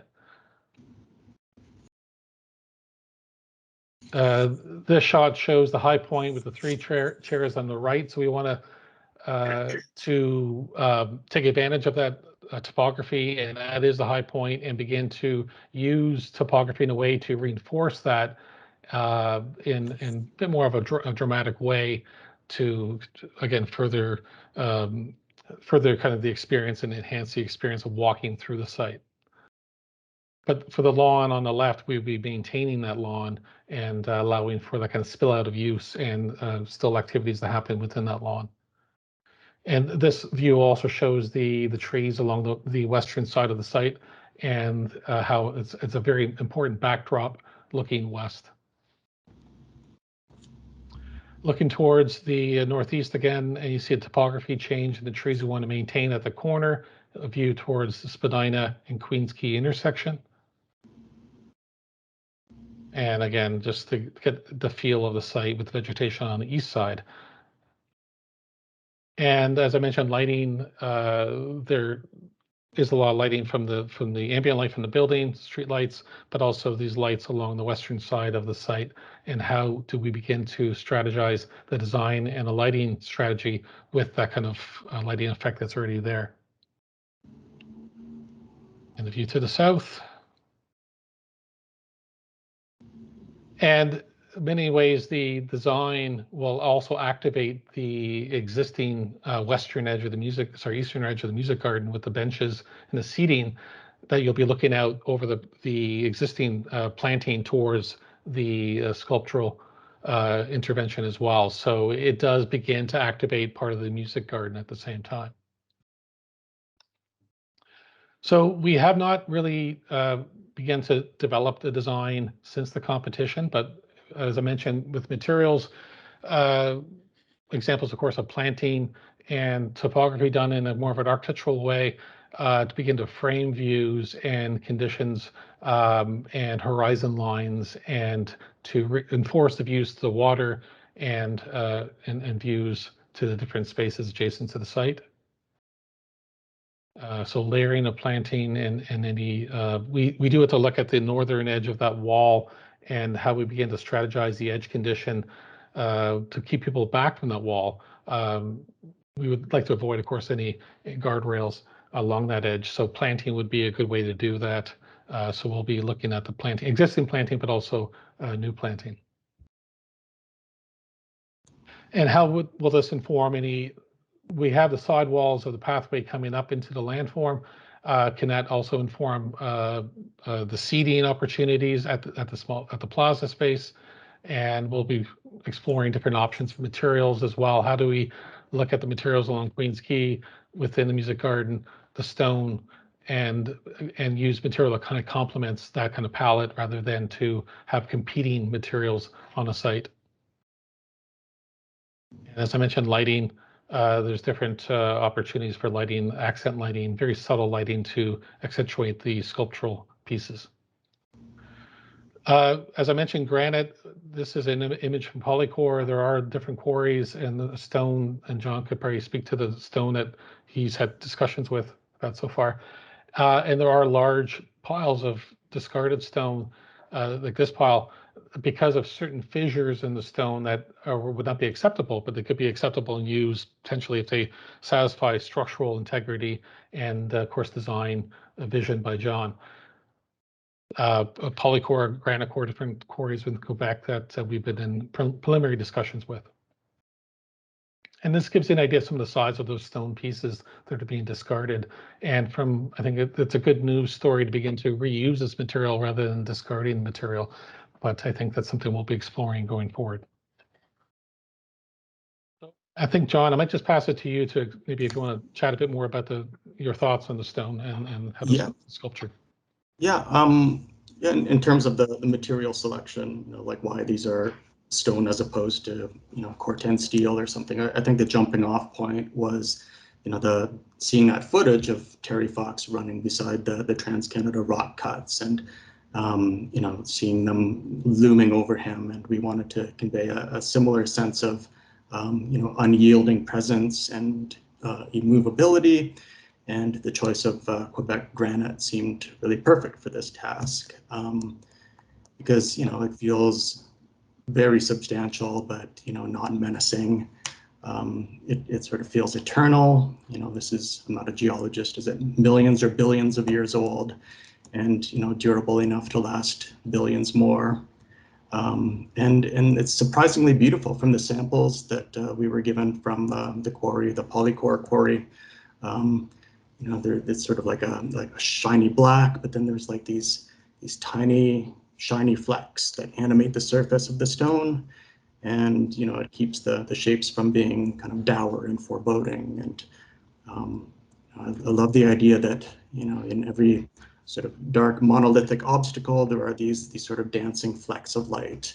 I like the subliminal positive message of that. So that's where we are with the choice of the granite. This, of course, was an earlier kind of collage, kind of to conjure up the idea of these stone pieces. I think the planting is going to change, and also the kind of, this is not to scale or anything, of course. So there's something we look forward to exploring going forward. And I think, again, back to John, I guess, I don't know if you want to expand on your thoughts of the vantage point looking back. Yeah, well, this is sort of once people reach the end of the pathway, the western edge of the path, they can turn around, and all three of these granite forms will kind of converge into this silhouette illusion of Terry Fox, and this sort of iconic pose that most of us are familiar with, of him running along the Trans-Canada Highway, and just sort of hammering home this idea that not all obstacles are insurmountable. They might feel depleting in the moment, but sometimes they're actually very generative in the end. And it's sometimes only in hindsight that we see that we are made stronger for having faced these obstacles. Yeah. And this is actually the entranceway. So this is the beginning of the pathway. And we've added this figurative bronze statue of Terry Fox. We've had some really great conversations with the Fox family, and we had an in-person meeting with Daryl Fox in late 2019, which actually took on this really wonderful collaborative dimension. And out of that meeting, we all got excited about this idea of a life-sized figurative bronze statue of Terry Fox. Very different version than the existing life-size bronze statues of Terry Fox. So this is Terry before he embarked on any of his challenges. So this is say an 18-year-old Terry Fox. He's young, he's athletic, he's driven, but he has yet to face his biggest life challenges. And we see him human scaled, and he's on a bench. We can sit next to him. And he's, most importantly, he's relatable. And we hope that visitors will sort of connect with him on a personal level, and then sort of take on board this lesson of someone with this kind of remarkable ability to turn adversity into hope.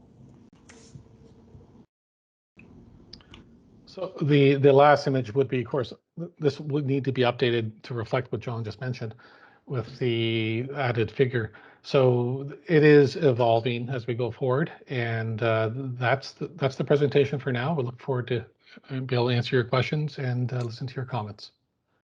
Okay, thank you very much. So we'll move to questions from the panel, and I'm going to start off with Fatty, please.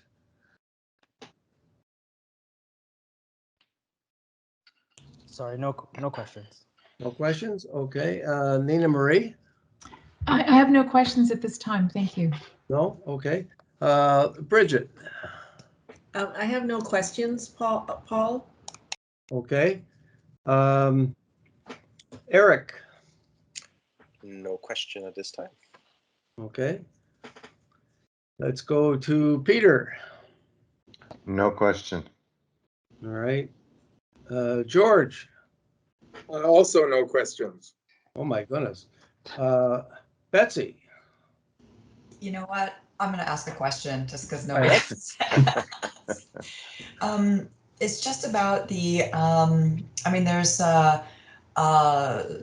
so many great things about how this piece is coming together. In the presentation, the hedges that are labeled architectural screens, those are a very different kind of curation in terms of a landscape element. It looks like they're cut, they're trimmed, they're exactly all the same height.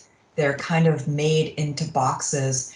I just want to know what your thinking is on those, because the whole rest of the landscape is loose, it's flowy, it's about something totally different. So this is like the one different piece of landscape and of plant material, let's say. So I just tell me your thought processes about those three pieces in particular, how those developed, how you see them being curated, maintained, and just fill us in.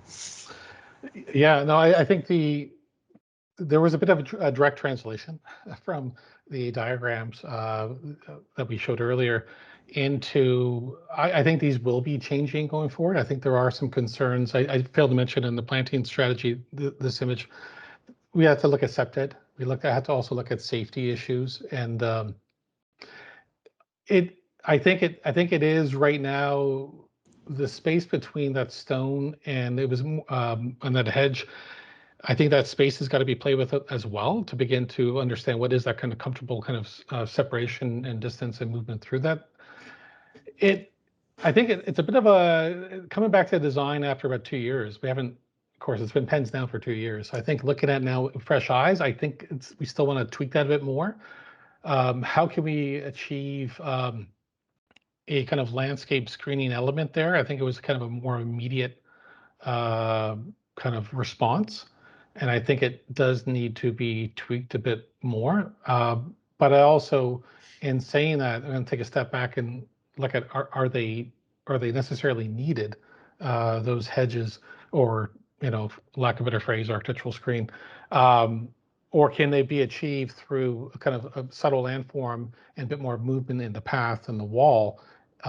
It's not meant to compete with the stone, and I think right now graphically it looks like it might be kind of competing with the stone.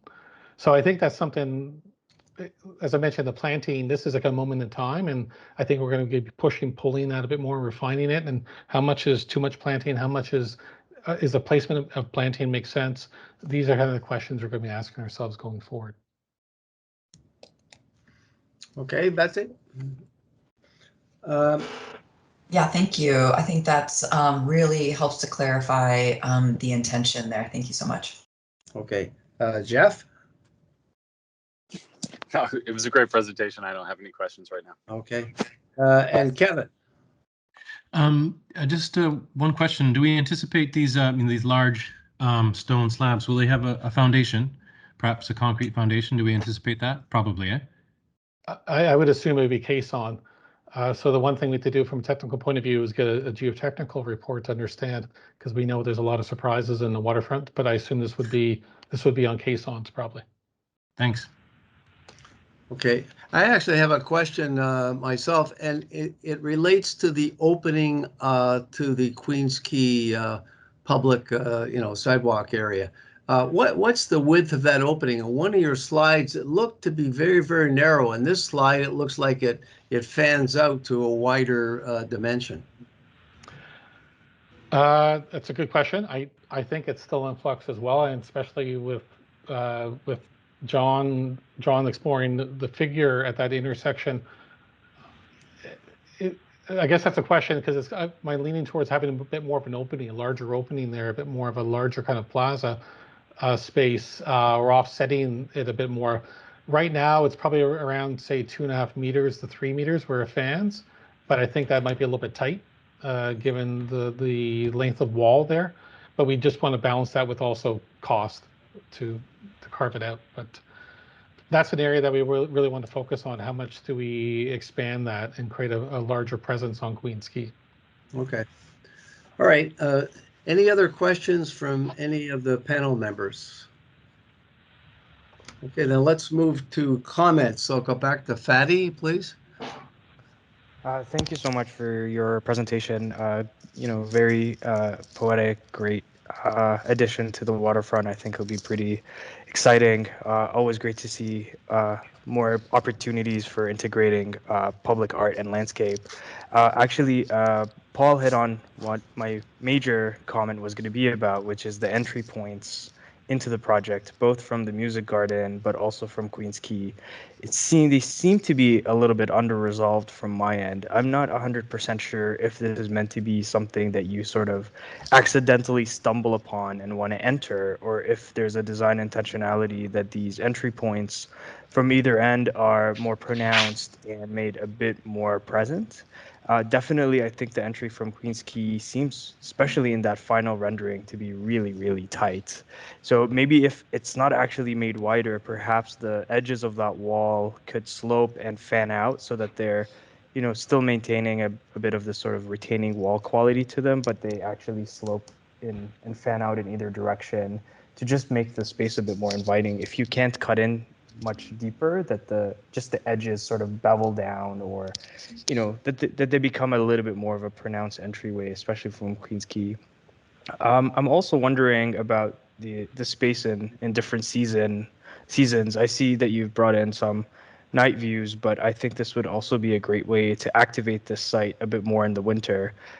Music Garden tends to be a little bit dark and about a bit of a dead space for a lot of times of the year, while that main boardwalk remains a little bit more active. I think there's an opportunity here to pull people from Queen's Quay and from the Music Garden and get them down to the water because of the sculpture being a sort of landmark. It will, if it's lit up, in great ways, and the path itself is lit up, surrounded by snow as well as the slopes, it itself can become a bit of an attraction in different seasons. So I would just urge you to kind of, in the next iterations, really think about the year-long attraction potential, if you will, or if of its both visual interest, but also of its circulation in different seasons. But thank you so much. Thanks, Patty. Nina Marie?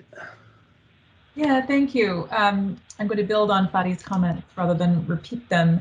I really appreciate this project. It's so important to the public realm and, of course, very thoughtfully presented. It's very beautiful. I think also serene in its potential. And for me, at least, it really does read clearly as all about the meander around and through these obstacles. And so in that way, I think the landscape has to be much more than a backdrop, but actually an extension, both mirroring and repeating, echoing that meander, and a form itself too of obstacles that are both permeable at one scale and visual at another. I think that I'd encourage you to really consider that. I appreciate that these are a very well curated project and that you're looking to not take away from some of the more solid impermeable materials. And there's certainly a way to do that with landscape and texture and in species selection. I know we're still some space away from that, but I really look forward to seeing how you will choose both native species and cultivars that offer the kind of layered, textured quality, everything from, ranging from Copper Beech to beautiful Quercus macrocarpa, black cedar, so species that are quite sculptable and in their own right echo what you're trying to do with this meander. Attracting, of course, birds and pollinators. I see that in your principles and appreciate it.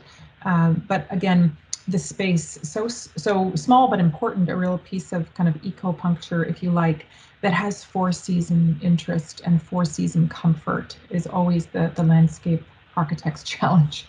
I think this is all I have really is support and encouragement for those explorations, and where possible, if this is a citizens-driven project, which I think it is, it's really an opportunity to work with some of the groups in Toronto that are extending and providing species selections that work with not only pollination for biodiversity, but also, which of course offer visual interest and comfort, but also for stormwater infiltration, soft surfaces beyond and around the edges of the lawn. Appreciate where the lawn is a gathering space here, but I think there's lots of potential that to work with some of the groups, everyone from pollinator pathways to some of the groups experimenting with both a mixture of cultivars and native species that can really do this in a well-curated way.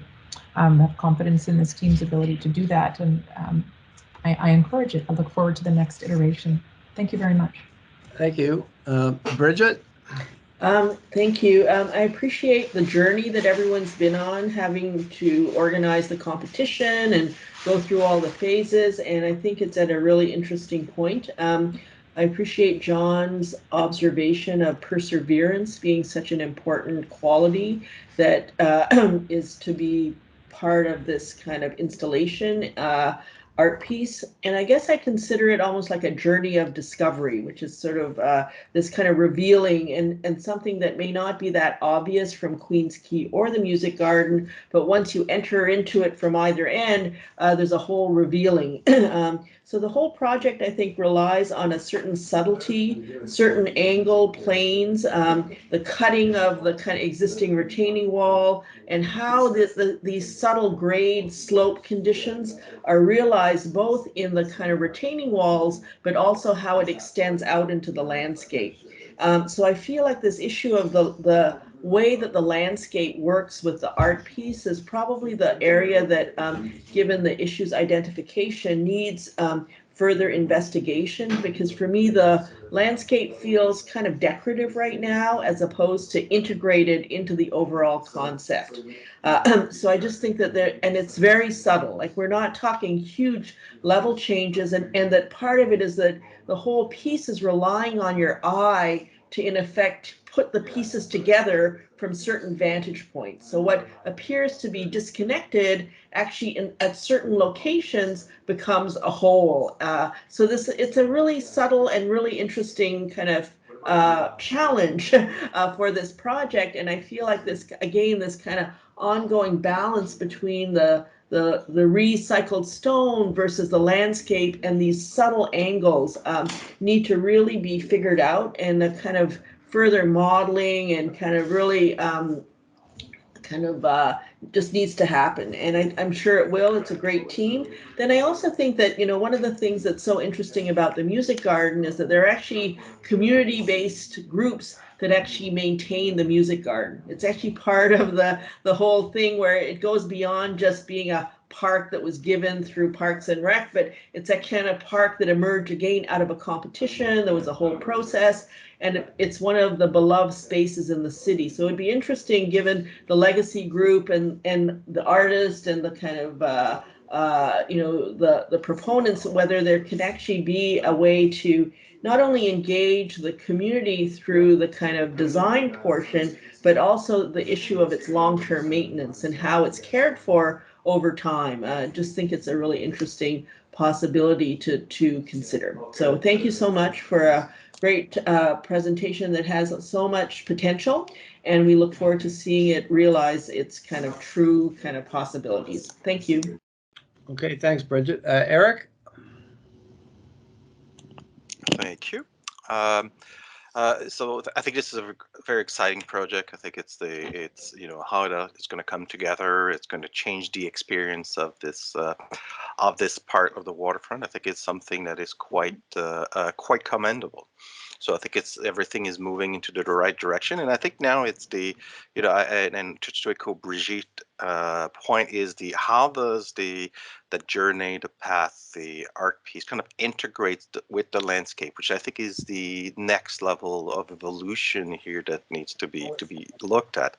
I think that it would be very useful to get a, you know, there's many point of connection that comes from the, you know, from the on page 13 of the drawings, from you see, like, you know, there's the Spadina entry, there's coming from the south, coming from different ways. So, and the Queen's the Queen from the north. I think understanding you know, all these point of entry and how it comes together, I think is quite important. And I agree, like the Queen's Cake connection, especially with the addition of the seating and the sculpture there, I think needs to be, there's probably greater attention about how you actually connect to Queen's Cake, connects to the music garden. So that I think needs further exploration. I think it would be very good to have a drawings in the next iteration that shows a little bit of that, like, you know, if you actually look at, you know, the layer under the trees, about how from a context perspective, the movement works and how the experience of that journey looks like. I think there is also, from a landscape perspective, I think that also looking at the meandering path, at that travel, it creates a north of the lawn and south. You know, there's a north of it and a south of it. And I think there's some interesting space being looked at, but I don't think it's yet come together in terms of how the two are treated. So the space on the north of it has a certain quality. The south kind of merge with the lawn. So I think it's something that I think needs further exploration about how these spaces will continue to evolve, how they are connected to one another. What is that experience from both sides? There is also that I think from a planting, I think on the lawn side, I think there could be a little bit of a simplification. I don't know if there's on one of the image, which I believe is on page 14. Yes, those central trees that are in. I think it's just it doesn't, the lawn side doesn't quite feel like it's quite resolved yet, and how it actually connects with the surrounding and with the relationship to the path. So I think that would be something to continue to explore. And I think that having a series of perspective of rendering, looking from the water, from how you come in and what's the journey. So I think it's to me, is when I was looking at it, as having a few rendering, a few images that shows different angle, different places, and kind of understand these spaces and how they come together, I think would be very beneficial for the next iteration. So those are my comments. Thank you. Okay, thank you, Eric. Peter. So I have, since this is issues identification, I only have one comment. I really like the scheme altogether. I like the subtlety of it. I just think that, you know, my experience of traveling across the country, I'm always impressed with the wildness of the landscape. And I think that the landscape insertions here are too tame. I think that they could be wilder. They could represent more of the challenge the landscape gave to Terry Fox as he crossed the country. So I'd ask you to reconsider the tameness of it, and perhaps introduce something that's more representational of the wildness of the Canadian landscape. Those are my comments. Great, thank you. George.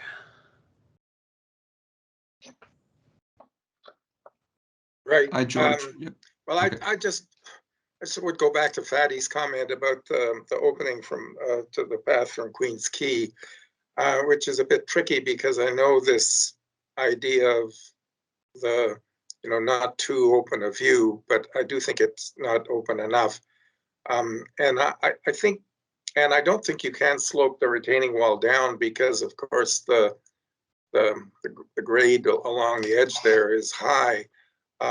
But I do think the way in which the side walls of the path meet the retaining wall along Queen's Quay could be looked at. I mean, Vadi suggested making it wider, and I don't disagree with that. I had thought at first of sort of rounding the corners, but I'm not sure that's formally correct, but maybe a kind of sort of jagged lightning strike motif at that point. In any event, the way the path meets the Queen's Quay walkway needs refinement. That's my only comment. Okay. Jeff. Thanks, Paul. You know, I don't really have many comments to add. I think that the use of recycled granite, I think, is obviously a great, great move. You know, from an environmental perspective as well. You know, the only thing I'll suggest is maybe building off Bridget's comment about community engagement. One of the projects that we've actively been working on in the last year has been a lot of work with job readiness programs, particularly taking people from marginalized communities who have faced many life challenges and trying to get them good employment opportunities in the construction sector. And there's a lot of really good programs in Toronto. And so, you know, carrying forward Bridget's theme of trying to connect community around long-term maintenance, I'd really love to see that sort of outreach where maybe we're really embracing this idea of challenge and also creating opportunities for youth and various communities to get engaged and start careers in landscaping. Okay. Kevin. Thank you. I was just, I'd like to encourage the use of low carbon concrete, please. Relative to the construction of this project, that would be a high percentage of carbon content. So you can use high SEM concrete. So I'd encourage that. Thank you. Okay. Thank you. And Betsy. Thanks, Paul. I very much appreciate after my question, you kind of took the opportunity to talk about looking at this project with fresh eyes. It's such an interesting set of ideas where there's so much tension created between the path and the interruptions. And hearing how those conversations will play out over the course of the development of the project in between artist and landscape architect, I just wish I could be a fly on the wall, because that to me is just the crux of the success of this monument and park. Everyone has already spoken about the entry and exit, and I think my addition to that conversation would be the gathering space is kind of in between two of these objects. So in that sense, you're denied the opportunity to see the sculpture come together at that point. Now, is that an idea that's important because of the tension it creates with the not knowing, or is it an opportunity missed where you could move a gathering space to the point where the sculpture comes together? Now, these are not opinions, these are ideas that I'm sure your team will be talking about and hashing through, because it seems that this whole kind of tension, like I mentioned, between what's a path, what's an interruption, where should there be continuity? I think Peter's comment was really astute about that the wildness of the landscape maybe being an interruption into the path as opposed to something that's a curated piece. You've already spoken to that as an issue. My last piece, I think, would be in terms of the existing lawn, without having to spread your work to incorporate the whole lawn, is there a way that you could simply start to occupy and translate this idea? Maybe instead of the trees being linear lines of trees that reiterate the planting arcs, maybe they become clusters of shade, so they could be seen as an interruption in the lawn. How far do you take these kind of big ideas through to the whole park? I think that there's going to be a lot of really, kind of lovely conversations between the design team that will just strengthen the ideas. And I'm really looking forward to see kind of what comes through, like in terms of, is it path, is it obstacle, is it both? Like how does this start to get resolved? But for me, it's a really exciting project, and I can't wait to see how it develops. Thank you. Good, thank you very much. Anyone else on the panel who hasn't commented yet or wish to add any other comments? Okay, thank you. I'll try and summarize all the comments. I think the nature of the comments are quite varied and quite supportive, and I think they capture the whole message of the journey of discovery. I love personally the title about obstacles we face, and the message of hope and how to work your way through obstacles in life. I think there's a couple of really important themes here, and I'm going to start with actually the reference to what Peter said, is that I had the same reaction. It feels kind of too manicured. When you go across the country, in any way, shape, or form, train or car, whatever, it obviously the geography is what hits you. And I had the opportunity, as many others probably have, to see the Terry Fox Monument in St. John's, right by the edge of the harbor, and the one in Thunder Bay, high up on the hill overlooking Lake Superior and the Sleeping Giant. And geography is what hits me all the time. So I think the reference to wilder landscapes is a very important theme that needs to be thought about very, very carefully, and somehow incorporated sensitively into the artscape and the path and the overall concept. Second, related to that, and I think the process is going to be fascinating where you go from here.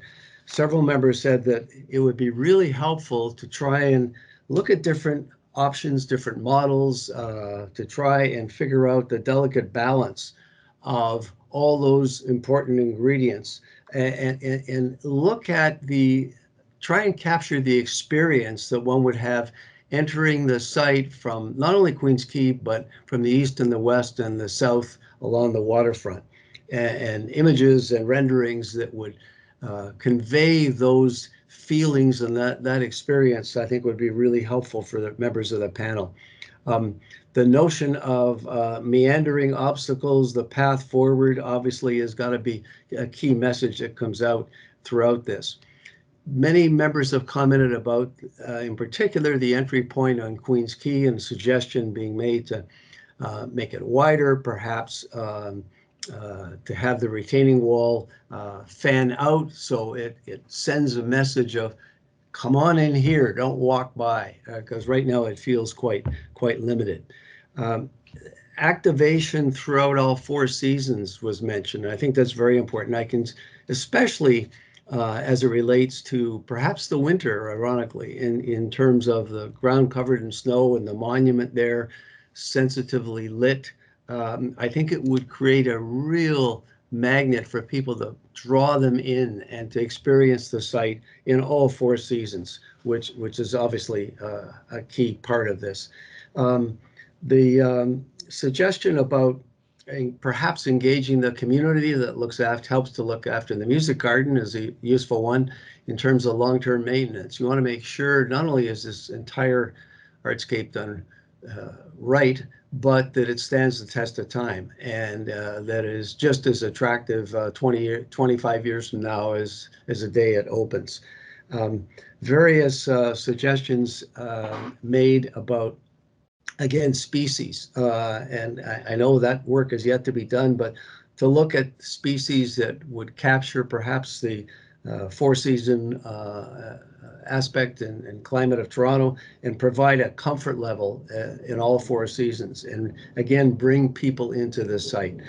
One other reference made about the use of low carbon materials as needed, I think is pretty obvious.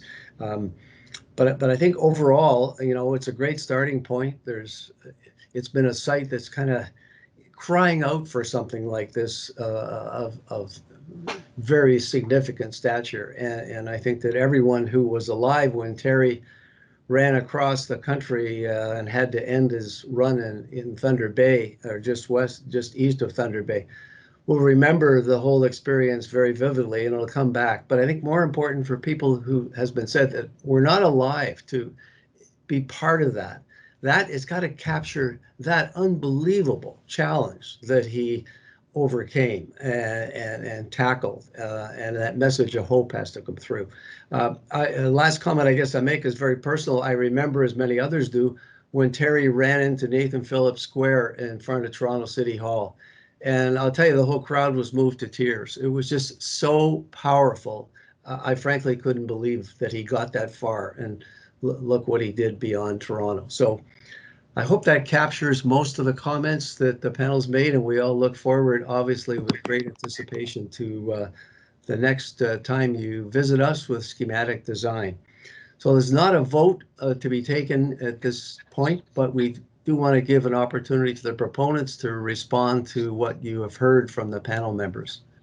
Paul, I just wanted to, there was one other comment that I thought might be worthy of going into the summary comments. I think a couple of panel members have talked about the importance of that moment where the silhouette of Terry pops into place, and finding, sort of maybe creating some moment where that view is a bit celebrated. It feels right now like I'm not sure where I would stand to actually get that view at either end. And whether it's moving the gathering space or not, I don't know, but feels to me like that should be a celebrated moment in the landscape where you can stand there and really see it. And I'm not sure that's quite signified here yet. And I think both Bridget and Betsy talked about that. So maybe that goes in the comments. Yep. Please make sure, Leon, that's added. My apologies for that.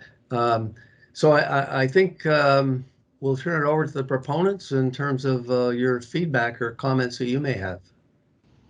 I mean, I think from a landscape, I think these comments have been very, very helpful, and I'm looking forward to getting into different options on topography.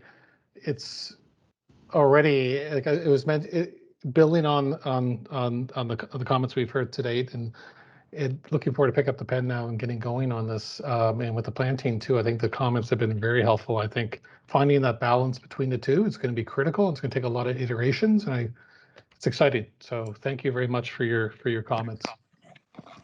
Okay, you're more than welcome. We look forward to you coming back in the fall. Okay, thank you very much. So I guess that concludes this item, Chris. And we are basically, unless anyone else has anything, Chris, that we can formally adjourn the public session and briefly go into camera. Thank you, everyone. Much appreciated. Excellent meeting. Thank you so much. Thank you. Okay. Thanks, Craig. Thanks to the rest of the Everyone. team. Awesome. Thank you very much. Okay, Thank you, everyone. So we formally are adjourning our public session.